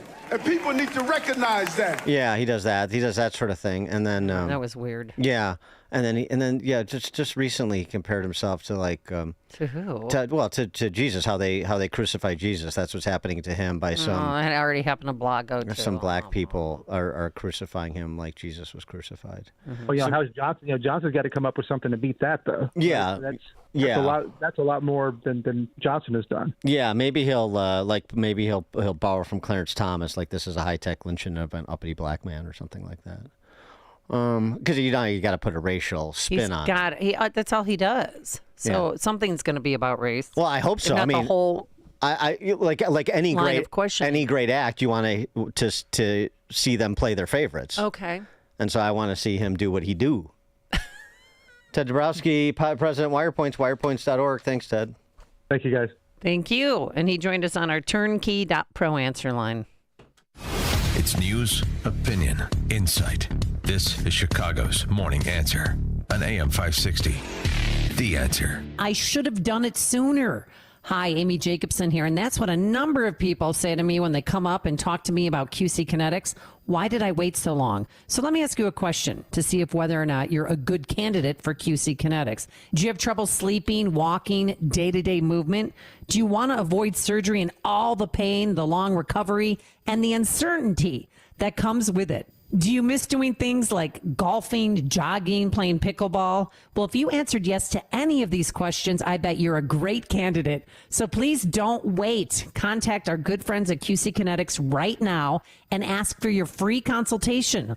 Learn how the latest advances in regenerative medicine can help you and give you lasting pain relief with no drugs, no surgery, no downtime. Saturday appointments available. Call 312-809-5955. That's 312-809-5955. Again, 312-809-5955. Business owners, now's the time for your business to make the move to a locally owned business bank. Hi, Mike Gallagher here to let you know that you don't have to look far. Signature Bank was founded in Chicago with a simple mission to help companies like yours grow, succeed, and thrive. Their decisions are made locally by a terrific team that knows your name, cares about your business, and invests in your success. That's why Signature Bank is my bank. I'm a customer. As business owners, they knew that local family-owned businesses were not getting the help they needed or deserved.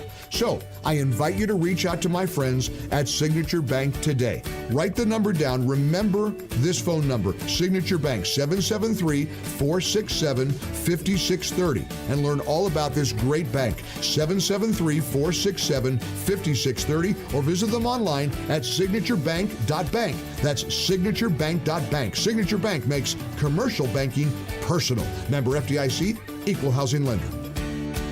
If you have unfiled taxes or are in debt to the IRS, this is important news. Did you know the IRS has programs specifically designed to help people struggling with tax debt? Powerful tax assistance programs that can save you thousands if you qualify. No one knows these programs better than the experts at Optima Tax Relief, America's most trusted tax resolution firm, A-rated by the Better Business Bureau. Their award-winning team of tax attorneys and licensed professionals have resolved over $1 billion of tax debt for their clients. One call to Optima can start the process, helping to end your worries about wage garnishment, asset seizure, and other IRS actions. Make sure you're getting the best options to solve your tax problems. Call the experts at Optima today for a free confidential consultation. Call 800-965-1433. 800-965-1433. 800-965-1433. Optima Tax Relief.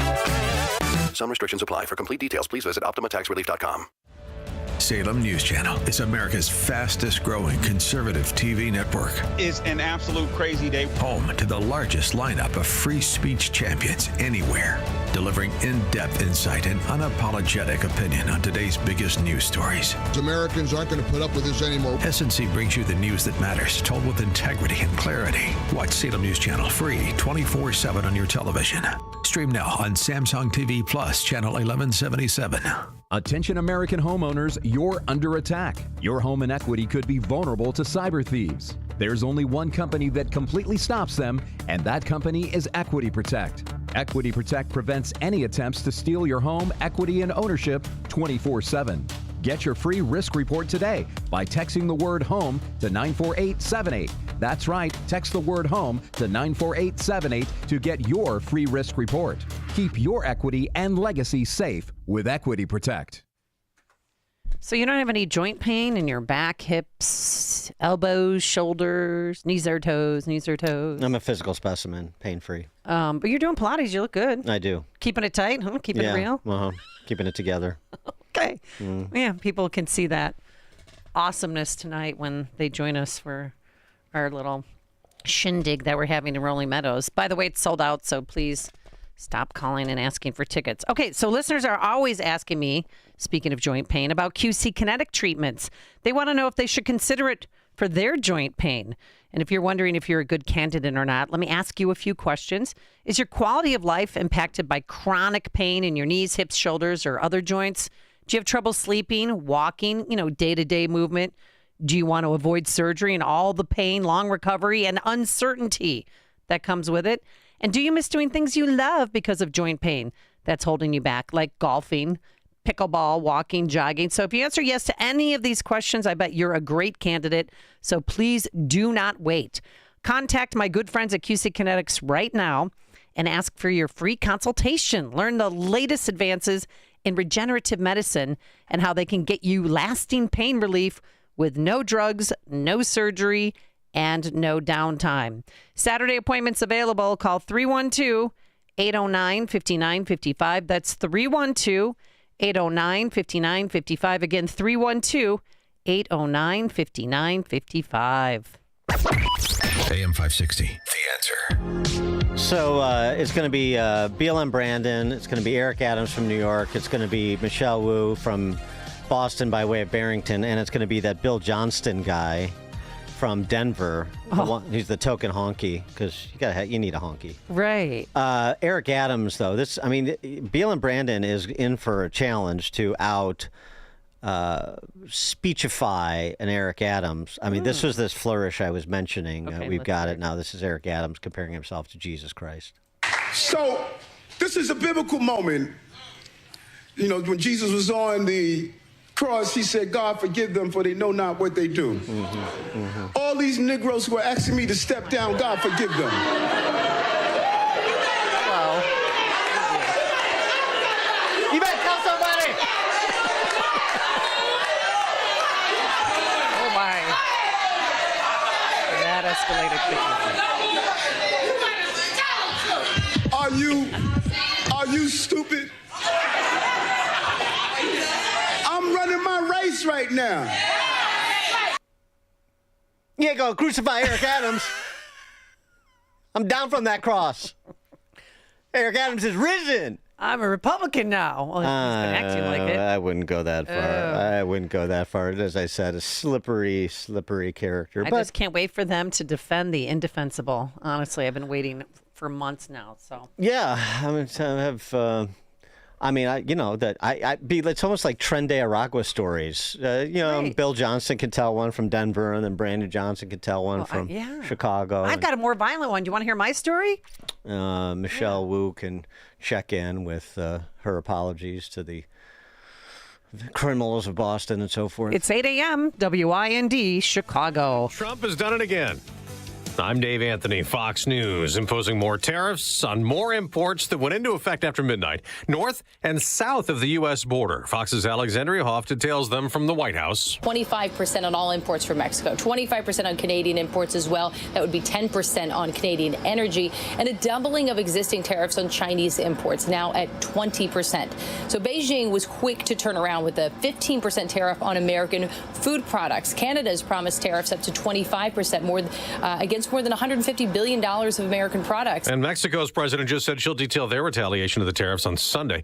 Trump critics warn more tariffs will cause more inflation, but Treasury Secretary Scott Bessent downplays that, telling Fox. With the China tariffs, I am highly confident that the Chinese manufacturers will eat the tariffs. Prices won't go up. The U.S. is putting on hold all military aid for Ukraine after providing billions of dollars worth of weapons and ammo and other gear since Russia invaded. The pause comes days after President Trump's contentious meeting with Ukraine's President Volodymyr Zelensky. He said he thinks the war's going to go on for a long time.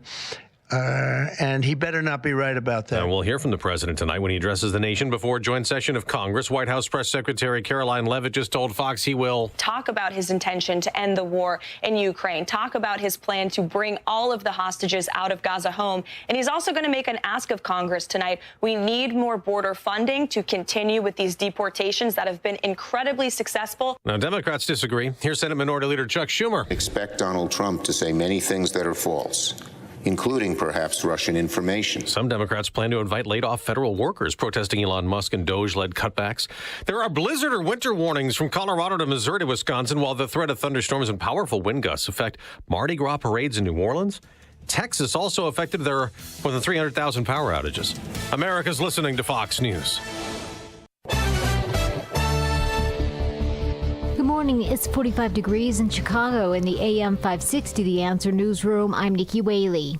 Trump's 25% tariffs on goods from Mexico and Canada are now in effect. Canada says it will impose retaliatory 25% tariffs on $100 billion of U.S. goods. Trump also imposed another 10% tariff on Chinese imports in addition to 10% tariffs enacted last month. Beijing also responded with retaliatory tariffs on U.S. food and agricultural products. Former Chicago Mayor Rahm Emanuel isn't ruling out another run for mayor in 2027. Emanuel was asked about the topic yesterday at the Economic Club of Chicago. I'm not done with public service, and I'm hoping public service is not done with me. Emanuel added that he wants to be an instrument for the city's and state's growth. His comments come as current Mayor Johnson faces a low approval rating for his first-term performance. Emanuel served as mayor from 2011 to 2019. He was most recently the U.S. ambassador to Japan. The Bears are continuing economic impact, traffic, and other studies for the potential redevelopment of northwest suburban Arlington Heights. Team president Kevin Warren confirmed the behind-scenes work has resumed by the team's consultant. In a recent letter to the village manager, the Bears told their consultants to halt studies related to a $5 billion redevelopment of the Shutters racetrack when a property tax dispute surfaced with school districts 2 years ago. However, a memo of understanding approved in December resolved the tax battle. The Bears say that they're focused on trying to build a $3 billion dome stadium near Soldier Field, but they've left the door open to return to Arlington Park. News is a service of Air Right Heating and Cooling, offering AM 560 listeners $56 off of any service, including inspections, or take advantage of a limited-time federal rebates on a new furnace. Visit Air Right Heating and Cooling today at AIR-RITE.com. That's AIR-RITE.com. A check of the roads coming up in 2 minutes, but now time for the Signature Bank Business Beat. I'm Elizabeth McDonald, and this is the Fox Business Report. Target's holiday quarter earnings top forecast. Target was selling more toys, electronics, and clothing than expected, and its full-year forecast is upbeat, though the company is expressing caution about coming months, saying uncertainty about the economy and tariffs will impact its business.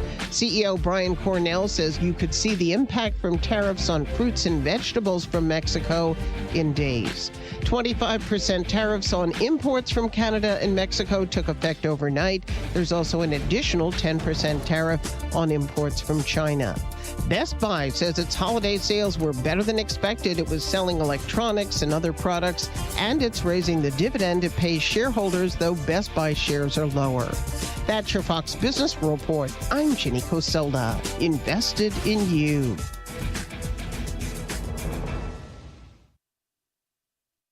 President Trump is moving at lightning speed. Billions of dollars in waste, fraud, and abuse. Executive orders, new policies, promises kept. It's hard to keep up until now. Subscribe to the Trump Report. This email brings you daily highlights from the Oval Office right to your inbox 5 days a week. The golden age of America begins right now. It'll help you follow President Trump at the speed of Trump. Sign up today at 560theanswer.com/Trump. Enjoy uninterrupted programming from Dan Proft and Amy Jacobson around the clock, all day, every day, including daily replays of Chicago's Morning Answer on Dan and Amy 24/7. Listen now at danandamy247.com. Between the Consumer Price Index, inflation, and job reports, it feels like you need a PhD in economics to fully understand the economic news happening around us every day. That's why you need the Everyday Economics Podcast. Join hosts Chris Krug and economist Dr. Orfe Devungi as they help you understand the economic world happening around you every day. Listen to the Everyday Economics Podcast at americastalking.com or wherever you get your podcast. You can hear this today at Pragertopia.com. I have Charlie Kirk in the studio. Dennis, from your book, you talk about if you're thankful that you live in America, you're much more likely to be a conservative. What the university teaches is they instruct the lack of gratitude to live in America. That's where they get this anger and this contempt. Why would you want to change something you're thankful for? Hear the entire episode. It's for Pragertopia members only. Go to Pragertopia.com. Seems everything costs more these days. Gas, groceries, and when's the last time you checked your wireless bill? Yikes. When it comes to big wireless, if you're staying, you may be overpaying. Switch to Consumer Cellular and get the same fast, reliable nationwide coverage without the big wireless bill. Plans start at just $20 a month, and that's not a short-term promo. But don't just take our word for it. Here's Jackie and Veronica, real customers. I didn't know that I could get something for a lot less money that was actually better than who I was with before. Anytime anybody complains about their cell phone bill, we say, you've got to check out Consumer Cellular. Our U.S.-based experts will get you switched and saving in about 20 minutes. Just call or click to see how much you can save today. Because when it comes to big wireless, if you're staying, you may be overpaying. Call 1-888-FREEDOM or visit ConsumerCellular.com. That's 1-888-FREEDOM or ConsumerCellular.com today. Real people paid to share their opinions in this ad. Plans include $5 credit for auto pay and e-billing. Taking a look at the roads from the Team Hochberg Traffic Center, here's Joanne Jeanette. You've got a crash on the Kennedy inbound. This is approaching Irving Park Road. It is slow from Montrose to Irving Park. That right lane is blocked. Right now, the Kennedy inbound an hour and 5 minutes. It's jammed on the outbound side of the Kennedy, an hour and 15 from downtown out to O'Hare. Eisenhower that's jammed, an hour and 30 minutes from Jane Addams to the old post office. It's 54 minutes if you're coming in from Wolf Road.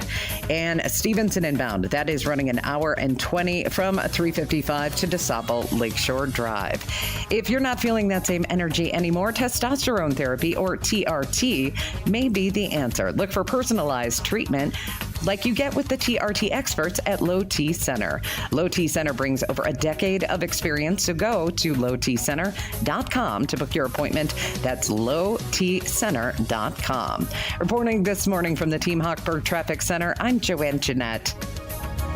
Chicago's Morning Answer continues next, but now check your forecast from the National Weather Service. Today, periods of rain, thunderstorm, breezy, and the high today 52. Breezy tonight with rain, thunderstorm, low 47. Rain tomorrow morning, turning colder with a shower of rain or snow in the afternoon. Windy day, high tomorrow 51. I'm Steve Williams on AM 560. The Answer. Now, from the Signature Bank Studios, this is Chicago's Morning Answer with Dan Proft and Amy Jacobson on AM 560. The Answer.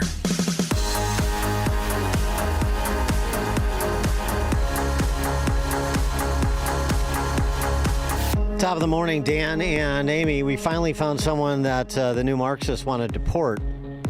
His name is Elon Musk. Congresswoman Nadia Velasquez at a rally for big government said this. My question to Elon Musk, and what the hell are you doing here in America? Go back to South Africa. Go back to South Africa. Please go back. And Joy Behar feels the same way. Elon Musk kisses his butt and strokes his tiny ego, or big ego, whatever it is. And he doesn't get to he can take a nap while the guy was not born in this country, who was born under apartheid in South Africa, so has that mentality going on. He was pro-apartheid, as I understand it. He's a naturalized citizen. Right? Now. He's a naturalized citizen. Now he's a naturalized citizen. Oh, really? How did he do that? Did he come over the border legally? He had an H-1B visa, I believe. He flew in. Yeah, he allegedly overstayed that visa. Yeah, but I think this is just perfectly wonderful for Trump. He can take a nap and let this foreign agent, an enemy of the United States, do his job. I said, wow, that sounds like othering language to me. We don't do that in welcoming cities and states. So Joy Behar is not welcome in Chicago and Illinois, which is a welcoming city and a welcoming state, because we don't other people. Human beings can't be illegal, Nadia Velasquez. Isn't this fun? Isn't this fun watching them? I'm having a ball, actually, for the most part, except for the war and peace stuff, because that's sort of serious. But in terms of the political rhetoric stuff, man, has this been fun over the last, almost 6 weeks now, huh? For more on enemies of the state named Trump and Musk, because both have been so decreed by the new Marxists. Pleased to be joined by Carol Roth, entrepreneur and author of You Will Own Nothing, Your War with the New Financial World and How to Fight Back. You can also check out her free economic newsletter, carolroth.com/news, carolroth.com/news. Carol, thanks for joining us. Appreciate it. Yeah, great to be back with you guys. And, it's funny that you say that it's been 6 weeks, because I feel like it's been at least 6 years. Me too, girl. There's been so much activity that, my head is spinning on an hour-to-hour basis. Yeah, well, we've got all these foreign agents and enemies of the state running around unchecked, and somebody needs to do something about them. Absolutely. Yeah, it's funny. I actually went to college with Elon Musk. He was a year ahead of me at the Wharton School of Business at University of Pennsylvania undergrad. And he's been in the country for a very long time. How many children do you have with him? I actually have no children with anyone. My husband, I have no pets, no plans, and no kids. So I've been able to be one of the women who's avoided getting pregnant by Elon Musk. But well, did you know him? Did you have any interactions when you were? We actually didn't. We actually didn't. I knew of him. We both moved to San Francisco afterwards, and knew of him because of what he was doing with a company called X that merged into PayPal. He's always loved the letter X. So that's what became PayPal, and then they became part of the PayPal mafia and whatnot. So so he became known to me at that point in time. I didn't know him at school, but the point being that he's been here and successful for a long time. Is arguably the most successful person in the world. Has done a lot of good in terms of creating jobs and creating value for 401ks and pensions of the middle and working class, and providing goods and services that people want. The funny thing is, for a while he was actually a darling of the left because of Tesla, right? He was the pioneer in electric vehicles, and when they were pushing that whole scam, he was the darling. And then once he dared challenge them, now he's become persona non grata. He supported Obama too. I mean, yeah, he's a man of the left. He was. Like most of tech. I mean, but now as you reflect on it, who do you think has added more value since they came to America, Elon Musk or Ilhan Omar? Well, it depends on how you define value, right? I suppose. Well, you wrote about Musk, and this is not it's not a one-man job. He's got the whole Doge team, but there's a bunch of other people milling about that have oversight responsibilities, both in the administrative state as well as in public office. Remember them, that could be doing some more of the lifting too. Yeah, I mean, this is my frustration, is that it seems for me the lay person sitting around trying to hope that the country gets back on track and doing what I can to support that effort, that they're getting mad at one person for not only uncovering but trying to jettison waste and fraud and abuse, which seems a very strange thing to get mad at. And like you said, there are all these different agencies. After I put out this piece, which again is just my opinion, I got a nasty email from the Government Accountability Office, which has more than 3,000 people who are holding the government accountable, telling me about all the great reports that they've ran and whatnot. But from my perspective, we have 36 trillion plus in debt, which is given us an emerging market balance sheet. We are running deficits that are wartime levels, around 6 to 7% of GDP. The government has done nothing but balloon, and so if you are patting your back for that, you're patting yourself on the back for that outcome, it just shows the problem with the bureaucracy. And so what Elon Musk has done is not only identify these issues, but is working with the powers that be, Trump and anyone else he can, to say, how do we take this information and act on it and make sure that this waste, fraud, and abuse goes away. And that should be something that everybody champions, but certainly, if it's coming from the wrong side, then it's wrong, which is just silly. And B, there are a lot of people in Washington who've benefited from this, and so they want to make sure that they protect their little piece of the pie there. Yeah, changing the culture takes time, but they're starting. That's the good news. I wanted to get some details on this, too, for our listeners. The Wall Street Journal has opined on this before, but it sort of flies below the radar with everything going on, particularly right now. But you took notice of the Treasury Department announcing suspension of enforcement of the Corporate Transparency Act. Why is that important? Well, I've done more than take notice of it. I've been fighting against it, including testifying in front of Congress last year. So this has been a big pet project of mine as somebody who is an advocate for America's almost 35 million small businesses. This was an insane rule that basically treated small businesses as well as some other entities that got caught up in it, like housing association boards, as financial criminals. It was saying you have to register proactively, even if you did nothing wrong, with the Financial Crimes Division of Treasury. If you didn't register, if there was something wrong, or if you failed to update it, any time a piece of information changed, you could be subject to jail time, to fines of almost $600 a day and more. And big businesses are exempt. Financial companies were exempt. And so the idea that they were going to somehow prevent money laundering cartels by having, a bunch of mom and pops register with financial crimes was just absolutely ridiculous, and the fines were egregious. So there have been many folks, there have been a lot of lawsuits, there are many folks who have been leading this charge for quite some time. And last Thursday, Treasury put out a notice that says, hey, we're not going to enforce penalties, and we're going to try to narrow the scope. And by Sunday night, they did. They said, if you are a U.S.-based company, if you are a U.S. citizen, you are no longer subject to this, which is great.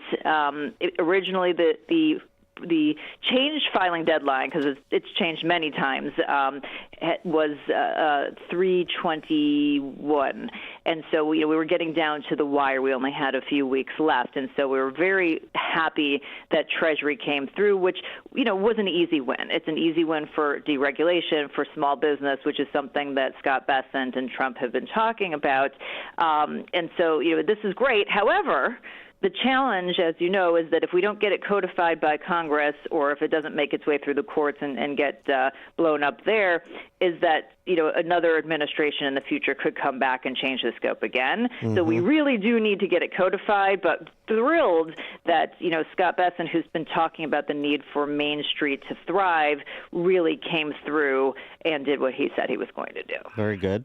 Congratulations. Very good. It's something I just want to get, you've got an economics newsletter. I wanted you to weigh in on the tariffs as expected being imposed on Canada, Mexico, China. And now they're fighting back with tariffs of their own. Right. So we know how this plays out, at least in the short term.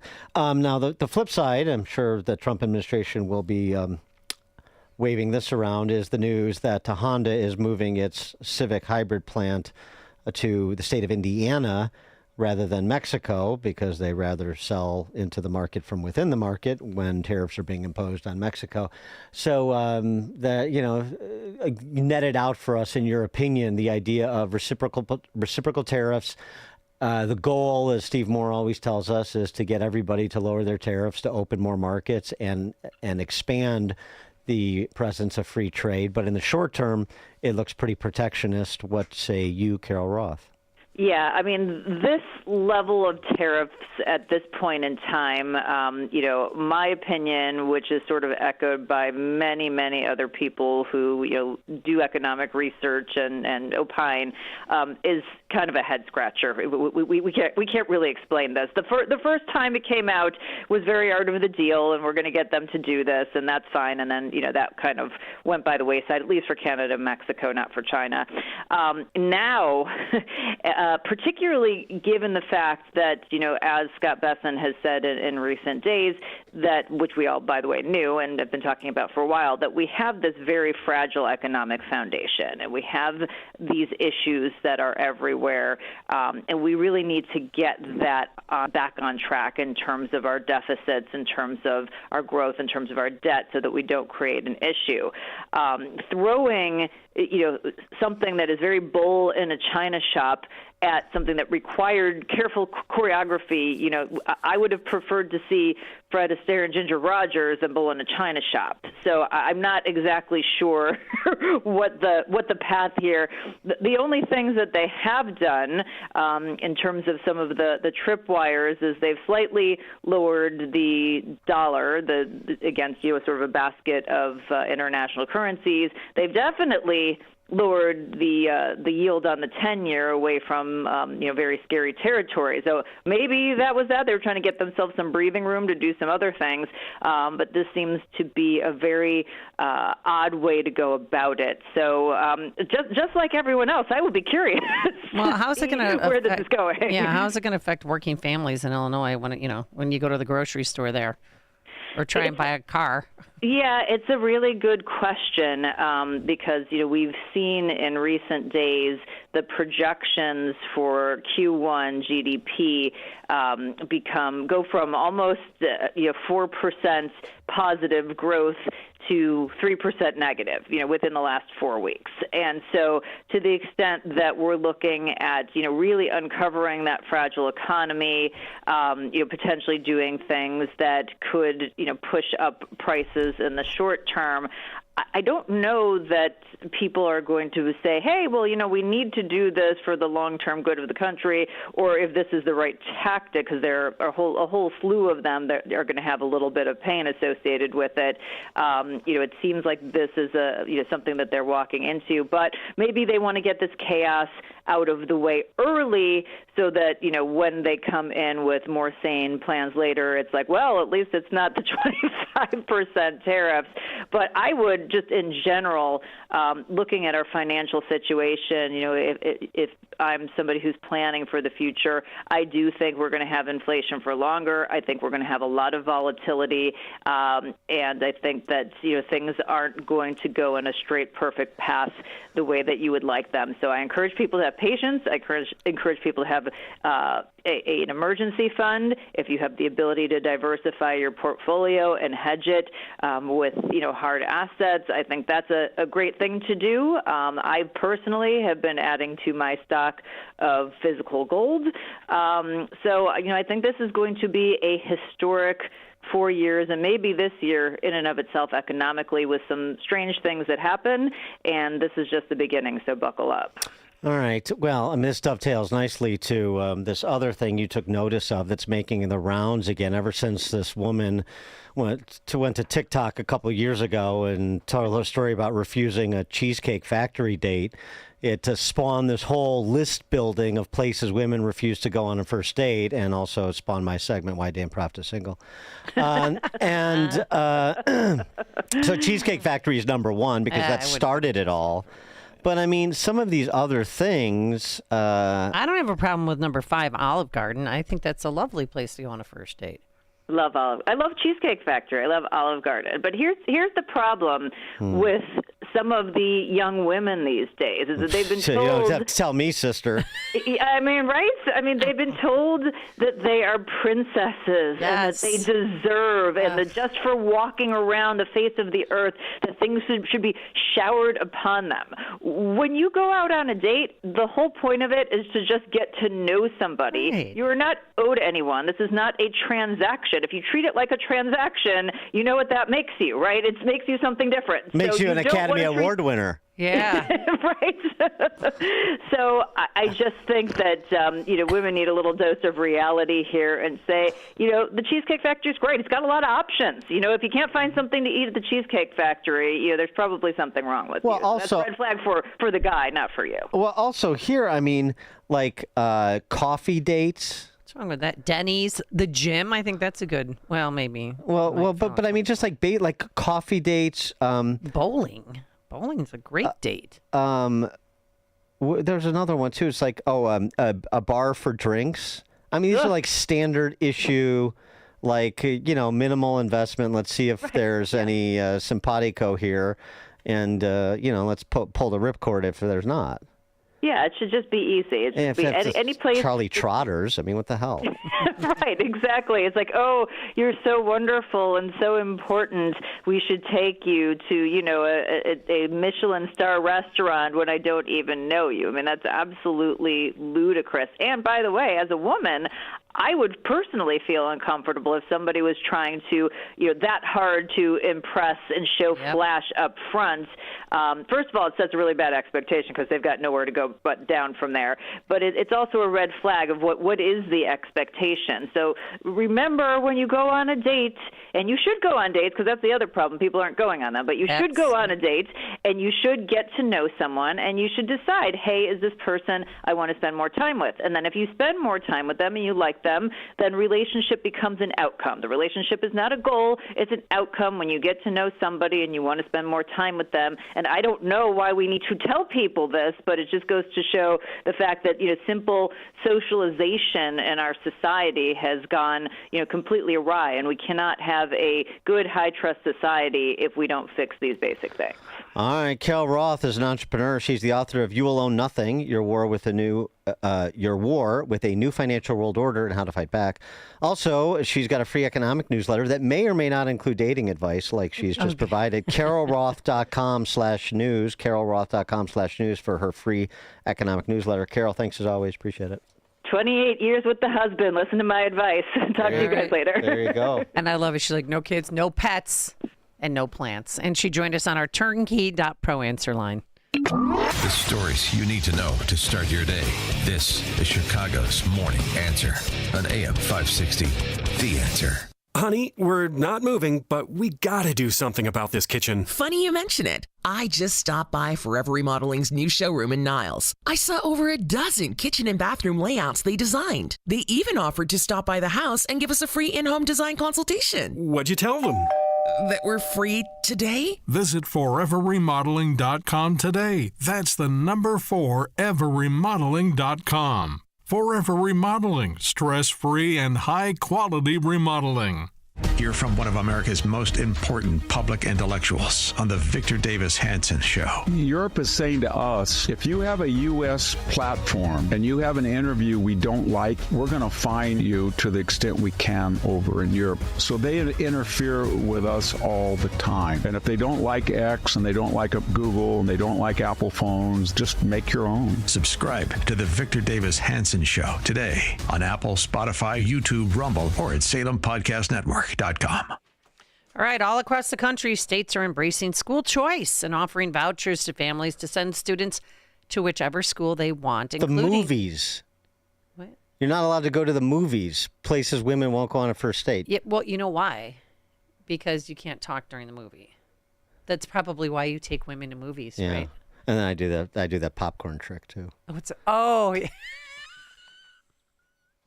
You're right, with extra butter. We all have a solution if you want to send your child to a private school. It's called ChicagolandSchoolVouchers.com. It's simple. Just visit ChicagolandSchoolVouchers.com and tell us which private school you want to send your child to. Then we contact the school on your behalf, work to secure a voucher for half off the first year of tuition, typically saving thousands of dollars for families. Now, the program only applies to new students who are not currently enrolled in the school. So if you've been considering sending your child to a private school and thought that it was financially out of the reach, just go to ChicagolandSchoolVouchers.com to learn more and start the process today. That's ChicagolandSchoolVouchers.com. AM 560. The Answer. Do you remember the last movie you took a date to? I was having a hard time thinking of the last movie. I went to Wicked with my family, all the girls, all the ladies. No, I don't. Over Thanksgiving. I don't really like to watch. I like to watch movies by myself, actually. Shocker. Dinner by yourself, golf by yourself. You get a hole in one and nobody saw it. Table for one. Yeah, bitter. Table for one. Your party's ready. Yeah, and I don't do the popcorn trick. You know, I'm very attuned to the Matt Lauer, P. Diddy, Me Too era. So no, I don't do that. Just point of order. But I don't. Yeah, I don't like because people talk during the movie. I hate when people talk. I hate when people are on their phone during movie. And you know what else I hate too? Parents with kids, get headphones. I don't need to hear the game playing. Also, places women refuse to go on a first date. Dan Proff's house. Right, exactly. That's number 16. Church is on there, which makes me sad, but to be expected. But buffet. Godless world. No, you can't go to Old Country Buffet. Oh. What if it's a breakfast date? Old Country Buffet's not bad. No. I went on one breakfast date once. I'm not doing that again. Let it go. I couldn't in the morning. It didn't go well. Well, I was getting over a boyfriend, so I had 3 dates in one day. I didn't touch any of the guys, but I was trying to, as I told Kyung Lao, she's told me, she's like, Amy, you got to be busy. I'm like, well, what does busy look like? She's like, busy means you get a breakfast date, you're going to get an afternoon date, and you're going to get a dinner date. And I did all that. I had a breakfast date, then I went to a Cubs game with another guy, and then I went to dinner with another guy. Yeah. But I didn't touch anybody. I never had a second date with anybody. You know what I'm saying? I think I do. This is why. Am I making you feel uncomfortable? Well, I mean, since she brought it up, I mean, if you do, Carol Roth, I'm talking about transactional nature of things. Mm-hmm. Did you catch Mikey Madsen's acceptance speech for her Academy Award yesterday? Because I wanted it to be Demi Moore. Yeah, well, it wasn't. It was Mikey Madsen. Thank you. I also just want to again recognize and honor the sex worker community. I will continue to support and be an ally. I've got a lot of friends who are allies of the sex worker community too. I'm not going to name names. But that's what Hollywood does, as you mentioned yesterday. Because when I heard her say that, I was like, are people cheering? Oh wait, they are. Cheering on sex workers. What about prostitution is attractive to Hollywood? I just don't know. All right, coming up at 8:30. Is he going to show now? Yes, Paul Vallis. All right, he's all dolled up and ready to go. Yes, he had to put on his makeup. Paul Vallis at 8:38. But now let's head into the newsroom. Words are hard. Let's head into the newsroom. Nikki Whaley in for Mike Scott. Good morning. It's 45 degrees in Chicago in the AM 560 The Answer newsroom. I'm Nikki Whaley. The Highland Park July 4th parade shooting suspect is pleading guilty to all charges. Lake County State's Attorney Eric Reinhardt said that Robert Cremo III didn't receive a deal. He received nothing in exchange for this plea today. We were 1,000% ready to go to trial and to prove him guilty to the jury. Cremo entered a guilty plea yesterday to 21 counts of first-degree murder and 48 counts of attempted murder just minutes before opening statements were set to begin. He was accused of killing 7 people and wounding dozens more at an Independence Day parade in 2022. Cremo nearly pleaded guilty to all the mass shooting last June, but changed his mind in court. He'll be sentenced on April 23rd. Dalton Mayor Tiffany Henyard was absent at the very first village board meeting since she lost in her landslide defeat on Tuesday to Dalton trustee Jason House in the Democratic mayoral primary.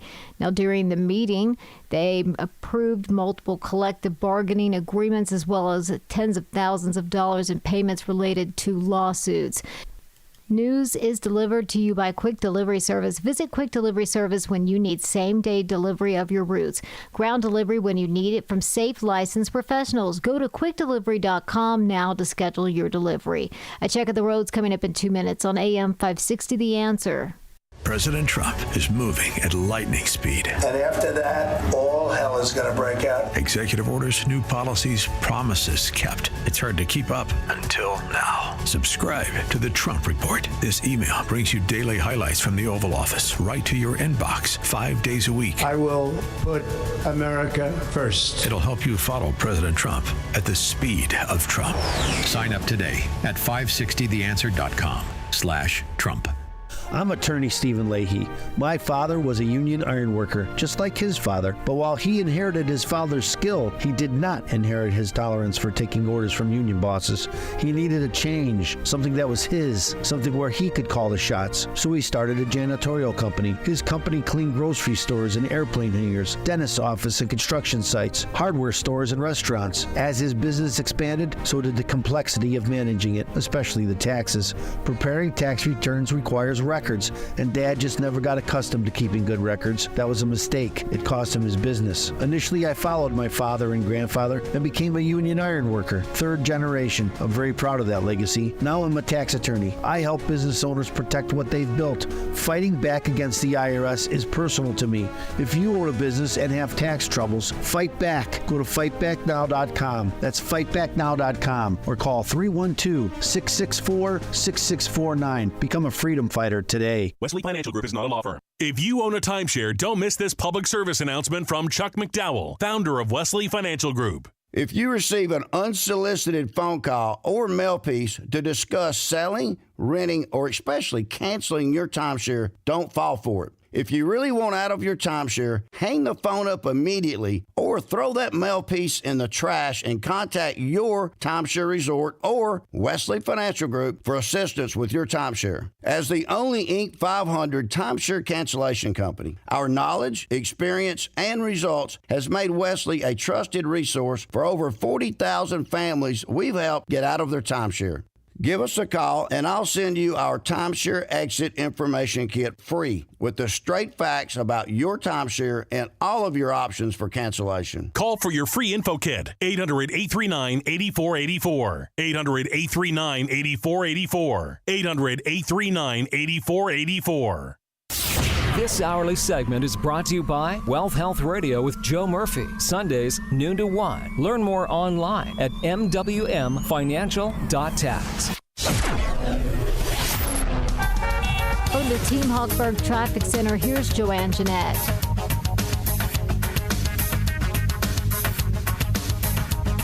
A crash on the Tri-State 294 North. It's in the right lane at Cicero Avenue. Stop and go from Kedzie. On the Kennedy, heavy both directions. Inbound accident at Irving Park. That's in Chicago's the right morning lane answer from O'Hare continues into next downtown. week. Hour and 4 minutes outbound Kennedy.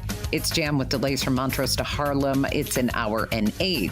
Eisenhower, it's still running, an hour and 10. From Jane Addams to Congress, 50 minutes if you're headed inbound from Wolf. Outbound side of the Ike, 55 minutes in Downers Grove at Maple and Belmont. You've got crews on the scene of a collision. This report is sponsored by True Green. We're back in the Miller's Yard, who now use True Green. The lawn started looking like a golf course, and PGA Tour golfers made it their favorite stop. Get a PGA Tour quality lawn for as little as $1 a day at truegreen.com. Exclusions apply. See truegreen.com for details. Reporting this morning from the Team Hawkburg Traffic Center, I'm Joanne Jeanette. Chicago's morning answer continues next, but now a quick check of your forecast from the National Weather Service. Breezy day today. Periods of rain, thunderstorm, high 52. Rain, thunderstorm, breezy night, low tonight 47. Periods of rain tomorrow morning, turning colder. Rain or snow shower by the afternoon. Windy day, high tomorrow 51. I'm Steve Williams on AM 560. The Answer. Now, from the Signature Bank Studios.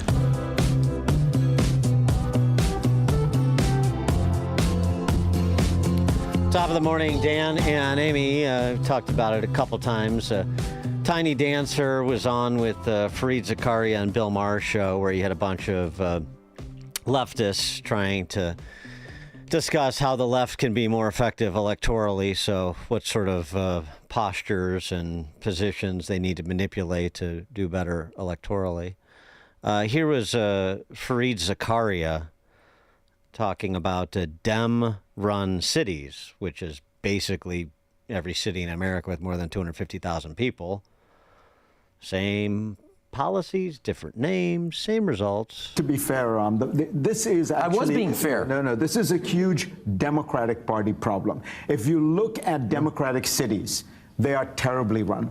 They have incredibly high taxes. It is impossible to build, so the cost of housing... Let me finish. I'll give you a chance. Cost of housing is crazy in places like New York and Chicago. If you look at Democratic states, you go look at New York versus Florida, okay? Roughly the same population. The budget of New York State is twice that of Florida. What do they have? Streets paved with gold? I live in New York. I pay the highest taxes in New York. You get nothing for it. And I think that is the image people have of the Democratic Party. Lots of taxes, lots of regulation, but nothing gets done. Hey, and I think I live in L.A. Right. Bunch of leftists in the audience applauding. Listen, if the Democrats have to own this and realize the answer to everything is not more taxes, more regulation. People are fed up of that, and they feel that it isn't working. Wow, Fareed Zakaria found religion. I haven't heard that in forever from Fareed Zakaria, and all of a sudden he's recognizing what we have long discussed, and any conservative, commonsensical person can observe and bear witness to the truth of what he's saying. So what are they going to do about it? Taxes and regulations is all they know. Tiny Dancer, though, says he's contemplating doing it one more time. Yeah, he's not done yet. Speaking at the Economic Club in Chicago yesterday. I'm not done with public service, and I'm hoping public service is not done with me. Oh, sure. There's always one more grift in a Chicago politician, isn't there? For more on all this, we're pleased to be joined by Paul Vallis. He's a policy advisor for Illinois Policy Institute, IllinoisPolicy.org, former candidate for mayor and former CEO of CPS. Paul, thanks for being with us again. Appreciate it. Thanks for having me. So what about what Fareed? I'm sorry. It's Return of the Mummy. What about what Fareed Zakaria had to say? I mean, heavens to Betsy, comparing Florida favorably to New York. I thought Florida is lorded over by a right-wing extremist. Well, look, Rahm Emanuel is the poster child for bad mayors. I mean, he talked about three things. He talked about finances. Chicago and the school board, which he controlled, raised property taxes at historic increases during Rahm's tenure, and he still left Lightfoot with a financially mismanaged and struggling city. And of course, his battle with the Chicago Teachers Union, one can argue that Rahm actually radicalized the Chicago Teachers Union in part because he decided to demonize teachers. Amy, you'll remember his infamous front page headline quote in the Chicago Sun-Times: "Teachers got raises and kids got the shaft." So he literally was bested by Karen Lewis, and of course the core caucus, which currently dominates the school system and is strangling the school system, really achieved its ascendancy during Rahm Emanuel's administration. He also manipulated test scores. They returned to social promotion, talking about record graduation rates despite abysmal test scores. And then, of course, it was his mishandling of public safety. He eliminated over 2,000 police positions, which caused the murder rate to skyrocket. And it was only late in his second term did he restore those positions and begin to return police manpower to its previous strength, which brought the murder rate down. So at the end of the day, he was an absolute disaster to run as mayor. I told my wife when I heard about it, he may bring me out of retirement. But, he should not be lecturing anybody on effective municipal management. Well, anything you want to announce here on the show this morning? No. I'm afraid my wife is listening, and she's a former police officer, so I don't know where she hides her guns. Well, are you thinking about running again, or are you foreclosing the possibility? You never foreclose the possibility, but I'm not planning on running. There are a number of individuals, and I don't want to put them on the spot now, who I think could run the city if the business community would close ranks. But I think the cabal, as I like to call it, they're going to seek some sort of a candidate that they can control, and Rahm Emanuel is like their favorite son. So I imagine if Rahm runs, there are some other names out there that have floated about. What about Giannoulias? Again, you have to ask yourself whether it's Giannoulias or an Arnie Duncan or anyone else. First of all, what have they done? What tough stance have they taken? What positions have they taken? Where have they been on school closures? Where have they been on the Chicago Teachers Union? Where have they been on the rise in crime? Where have they been on the degrading of the police department through this consent decree that has actually contributed to a rise in crime? Police are getting shot at 500% the rate they were getting shot at prior to the consent decree. Violent crime is rising because the police have lost their ability. They're so intimidated about going out and being proactive that violent crime continues to rise. So one must ask themselves, where have they been on these issues, and are they going to do the tough things that need to be done to get the city on the right track? And I think the biggest issue for the city is getting a handle on the Chicago Public Schools, and the fact that the CTU, if they have their way and if this contract gets approved, are not only going to effectively financially bankrupt the school system, but they're also going to bankrupt the city. Now, any regrets from your mayoral race? Because people were texting in and they were wondering if you wanted to walk back that you called Governor DeSantis a right-wing extremist. Remember when he was visiting Illinois? Look, I went from 4% in the polls to 48.5% of the polls. I run in an extremely, this is a blue, ultra blue city. And at the time, DeSantis decided to come to town at the invitation of the FOP on election eve, and at the end of the day, I think I was justified in questioning the timing of that. But when you lose by that, let me also point out that he got trounced by Trump, so I wasn't the only one criticizing him. But at the end of the day, when you lose by 1.5 or 2 percentage points, there's probably 10 or 15 things that you might have done differently that could have made a difference. Well, just on the DeSantis thing, if he comes on a different day, he's not a right-wing extremist. But if he comes at the invitation of FOP on a certain day, he is a right-wing extremist. I don't I'm not going to relitigate. Look. You've supported Willie Wilson in the primary, and then you bashed me during the general election when you knew clearly. Yeah, I did. And when you knew clearly the type of candidate Johnson was, and the type of mayor I could have been. I was on I was on the radio show co-hosting with Amy for any number of times. In fact, when I met with J.B. Pritzker for about an hour during the campaign to meet with them to talk about the issues, we spent 95% of our time with JB going through. He had a list of all the comments or negative criticism that I had made about him during he actually paid somebody to do this during the course of the campaign. So I took the right stands on public safety. I took the right stance on school choice. I took the right stance on financial accountability and ethics in government.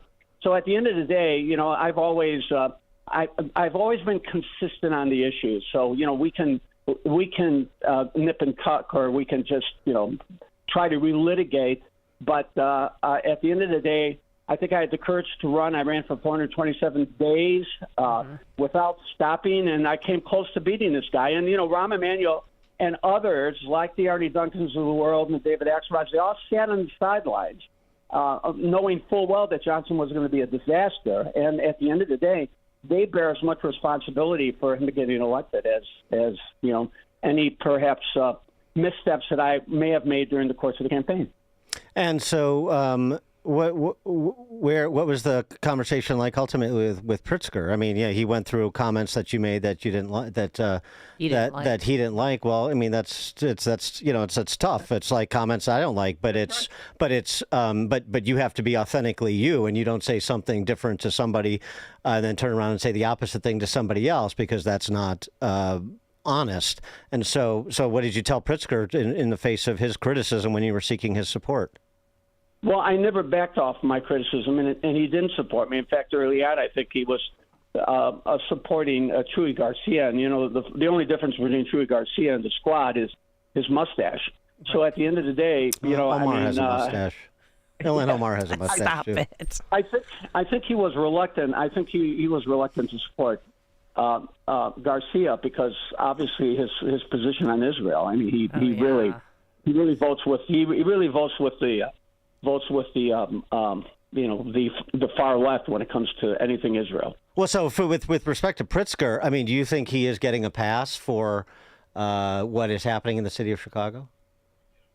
Yeah, absolutely. Look, if I were Pritzker, I would reestablish the School Finance Authority and literally provide financial oversight over the schools, because the pathway to balancing the city's budget and to addressing the city issues is really through the Chicago Public Schools.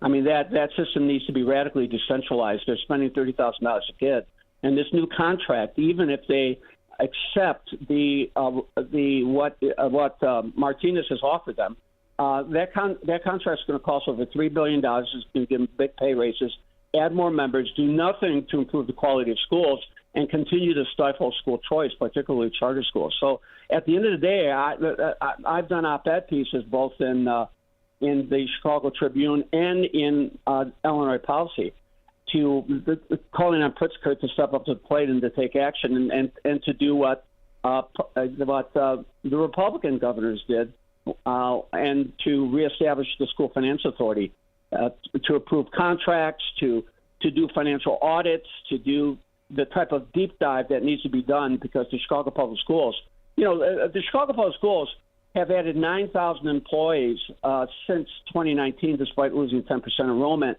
They have 22,000 non-teaching employees. They have one employee for every 7.5 kids, and they're crying poor.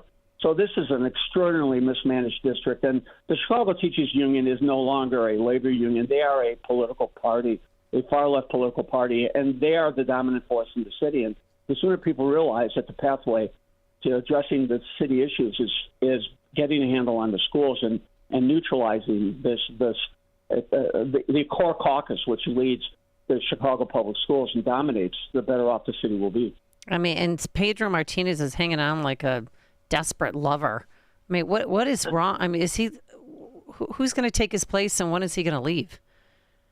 Well, it's a no-lose situation for him. I mean, he'll leave the Chicago Public Schools people will congratulate him for standing up to the teachers union. But look, I just want to be frank. I mean, he caved on practically every issue. He caved on the capping of charters.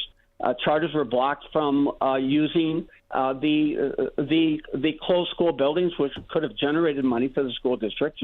He embraced their move against magnet schools and this so-called equity formula, which is really designed to pump money into schools that are near empty.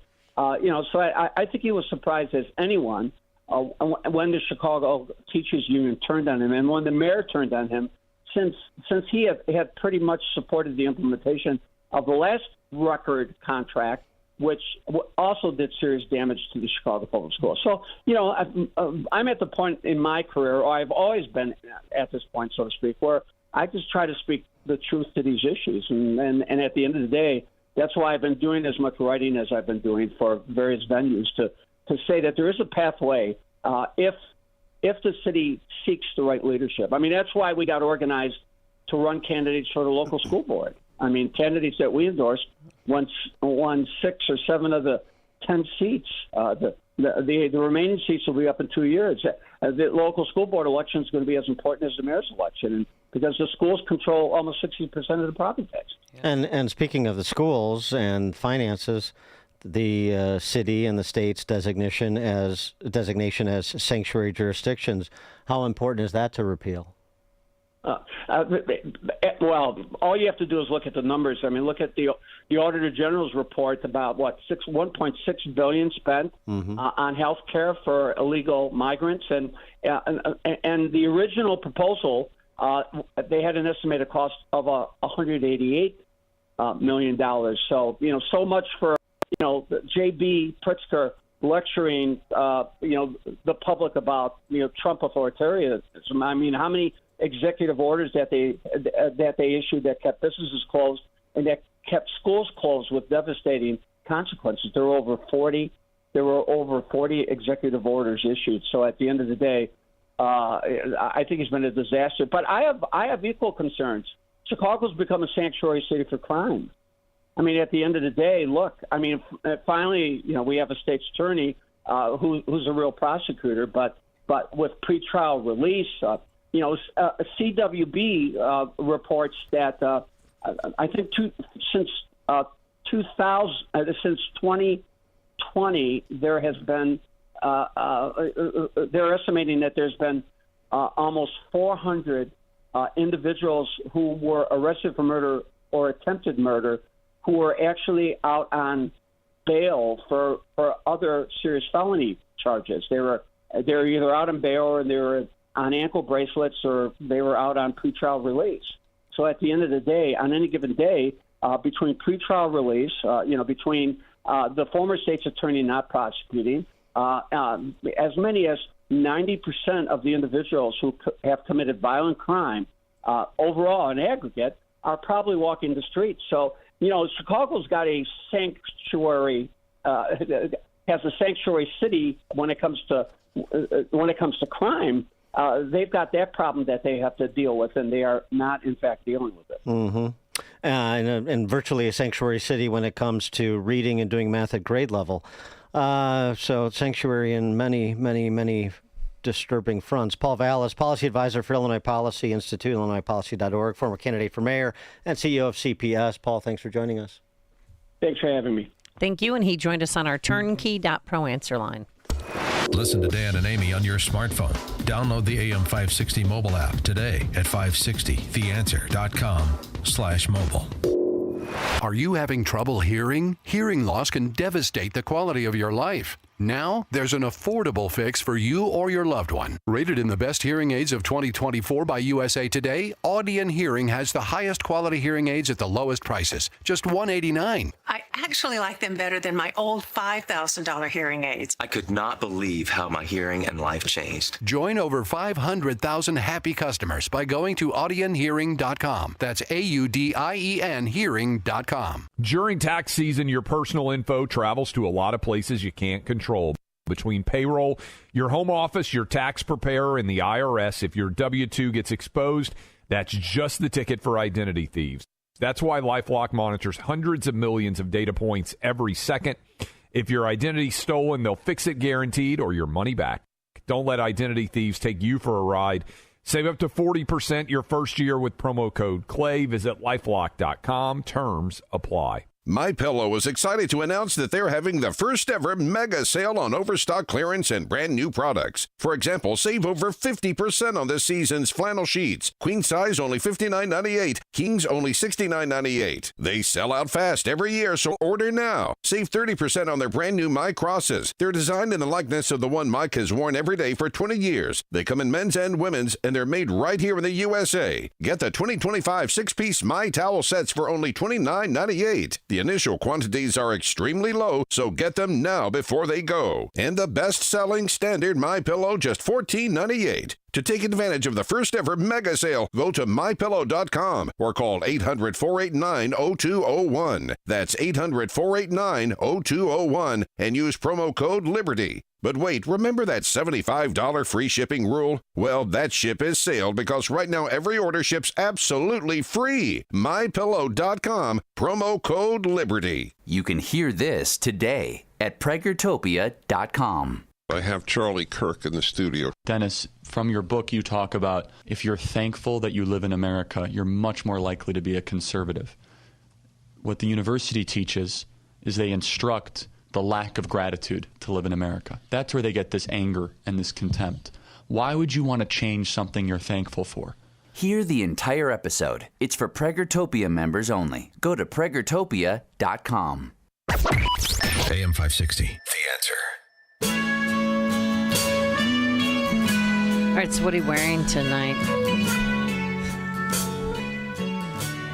Stuff, pants. Clothes. Stuff that's Pants. functional. Dan is wearing pants and bringing popcorn, everybody. Functional for, dreary 45-degree day in Chicago. This isn't bad. This is warm. People are walking around. I saw people that's what walking you around people in think. shorts yesterday. Did you see that too? People were walking around in shorts. No. Because the sun came out later in the afternoon and, I crazy. don't go outside when it's this inclement. What's the sun you speak of? Oh, my God, it's right. awful. All right. Thanks so much for joining us. George Hoffman, and again for Justin Kosick. He's at Dollywood, don't you know, this week. And Justin went on vacation to Dollywood. That's disturbing. It's 9 o'clock, WIND Chicago. Canada and Mexico and China respond. I'm Dave Anthony, Fox News. To the tariffs that went into effect after midnight. 25% on Mexican imports, the same on Canadian goods, but 10% on energy from Canada. Another 10% on Chinese imports. Treasury Secretary Scott Bessent, who downplays inflation worries, tells Fox. We are going to rebalance the economy. We're going to bring manufacturing jobs home. Fox's Madeline Rivera reports. In response, China is slapping tariffs of up to 15% on a wide range of farm exports from the United States.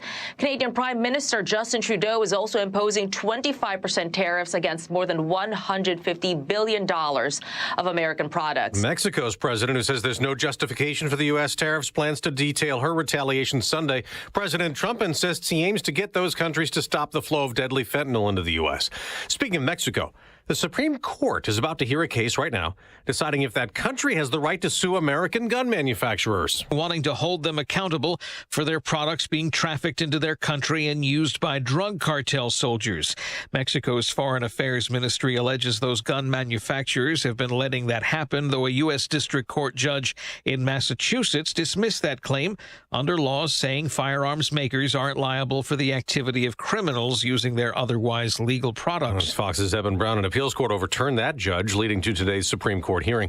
The U.S. has paused all military aid to Ukraine after sending billions of dollars in weapons and ammo and gear since Russia invaded. This after President Trump's contentious meeting with Ukraine's leader Friday. Some Republicans oppose stopping the aid, but not GOP Congressman Mark Green, who tells Fox. I think what President Trump is doing is setting the conditions for the negotiation. Now, the president will talk more about ending the war and touting his entire agenda tonight when he addresses the nation right before a joint session of Congress. Some Democrats plan to skip the speech the day after Senate Democrats blocked a House-passed bill that aims to ban transgender athletes from women's sports. America's listening to Fox News. Good morning. It's 46 degrees in Chicago in the AM 560 The Answer newsroom. I'm Nikki Whaley. President Trump's 25% tariffs on goods from Mexico and Canada are now in effect, and economists are predicting that importers will pass along the cost of those tariffs to U.S. consumers, sending prices higher. La Loya Marymount University economics professor Sungwon Son says some vendors may hike prices right away. Other sellers and merchants, they may decide to sell existing inventories at the current price, and then when the costs go up from new supplies with higher tariffs, then raise the price. Trump also slapped another 10% tariff on Chinese imports in addition to a 10% tariff enacted last month. Canada says it will impose retaliatory 25% tariffs on $100 billion worth of U.S. goods. Beijing has also responded with retaliatory tariffs on U.S. food and agricultural products.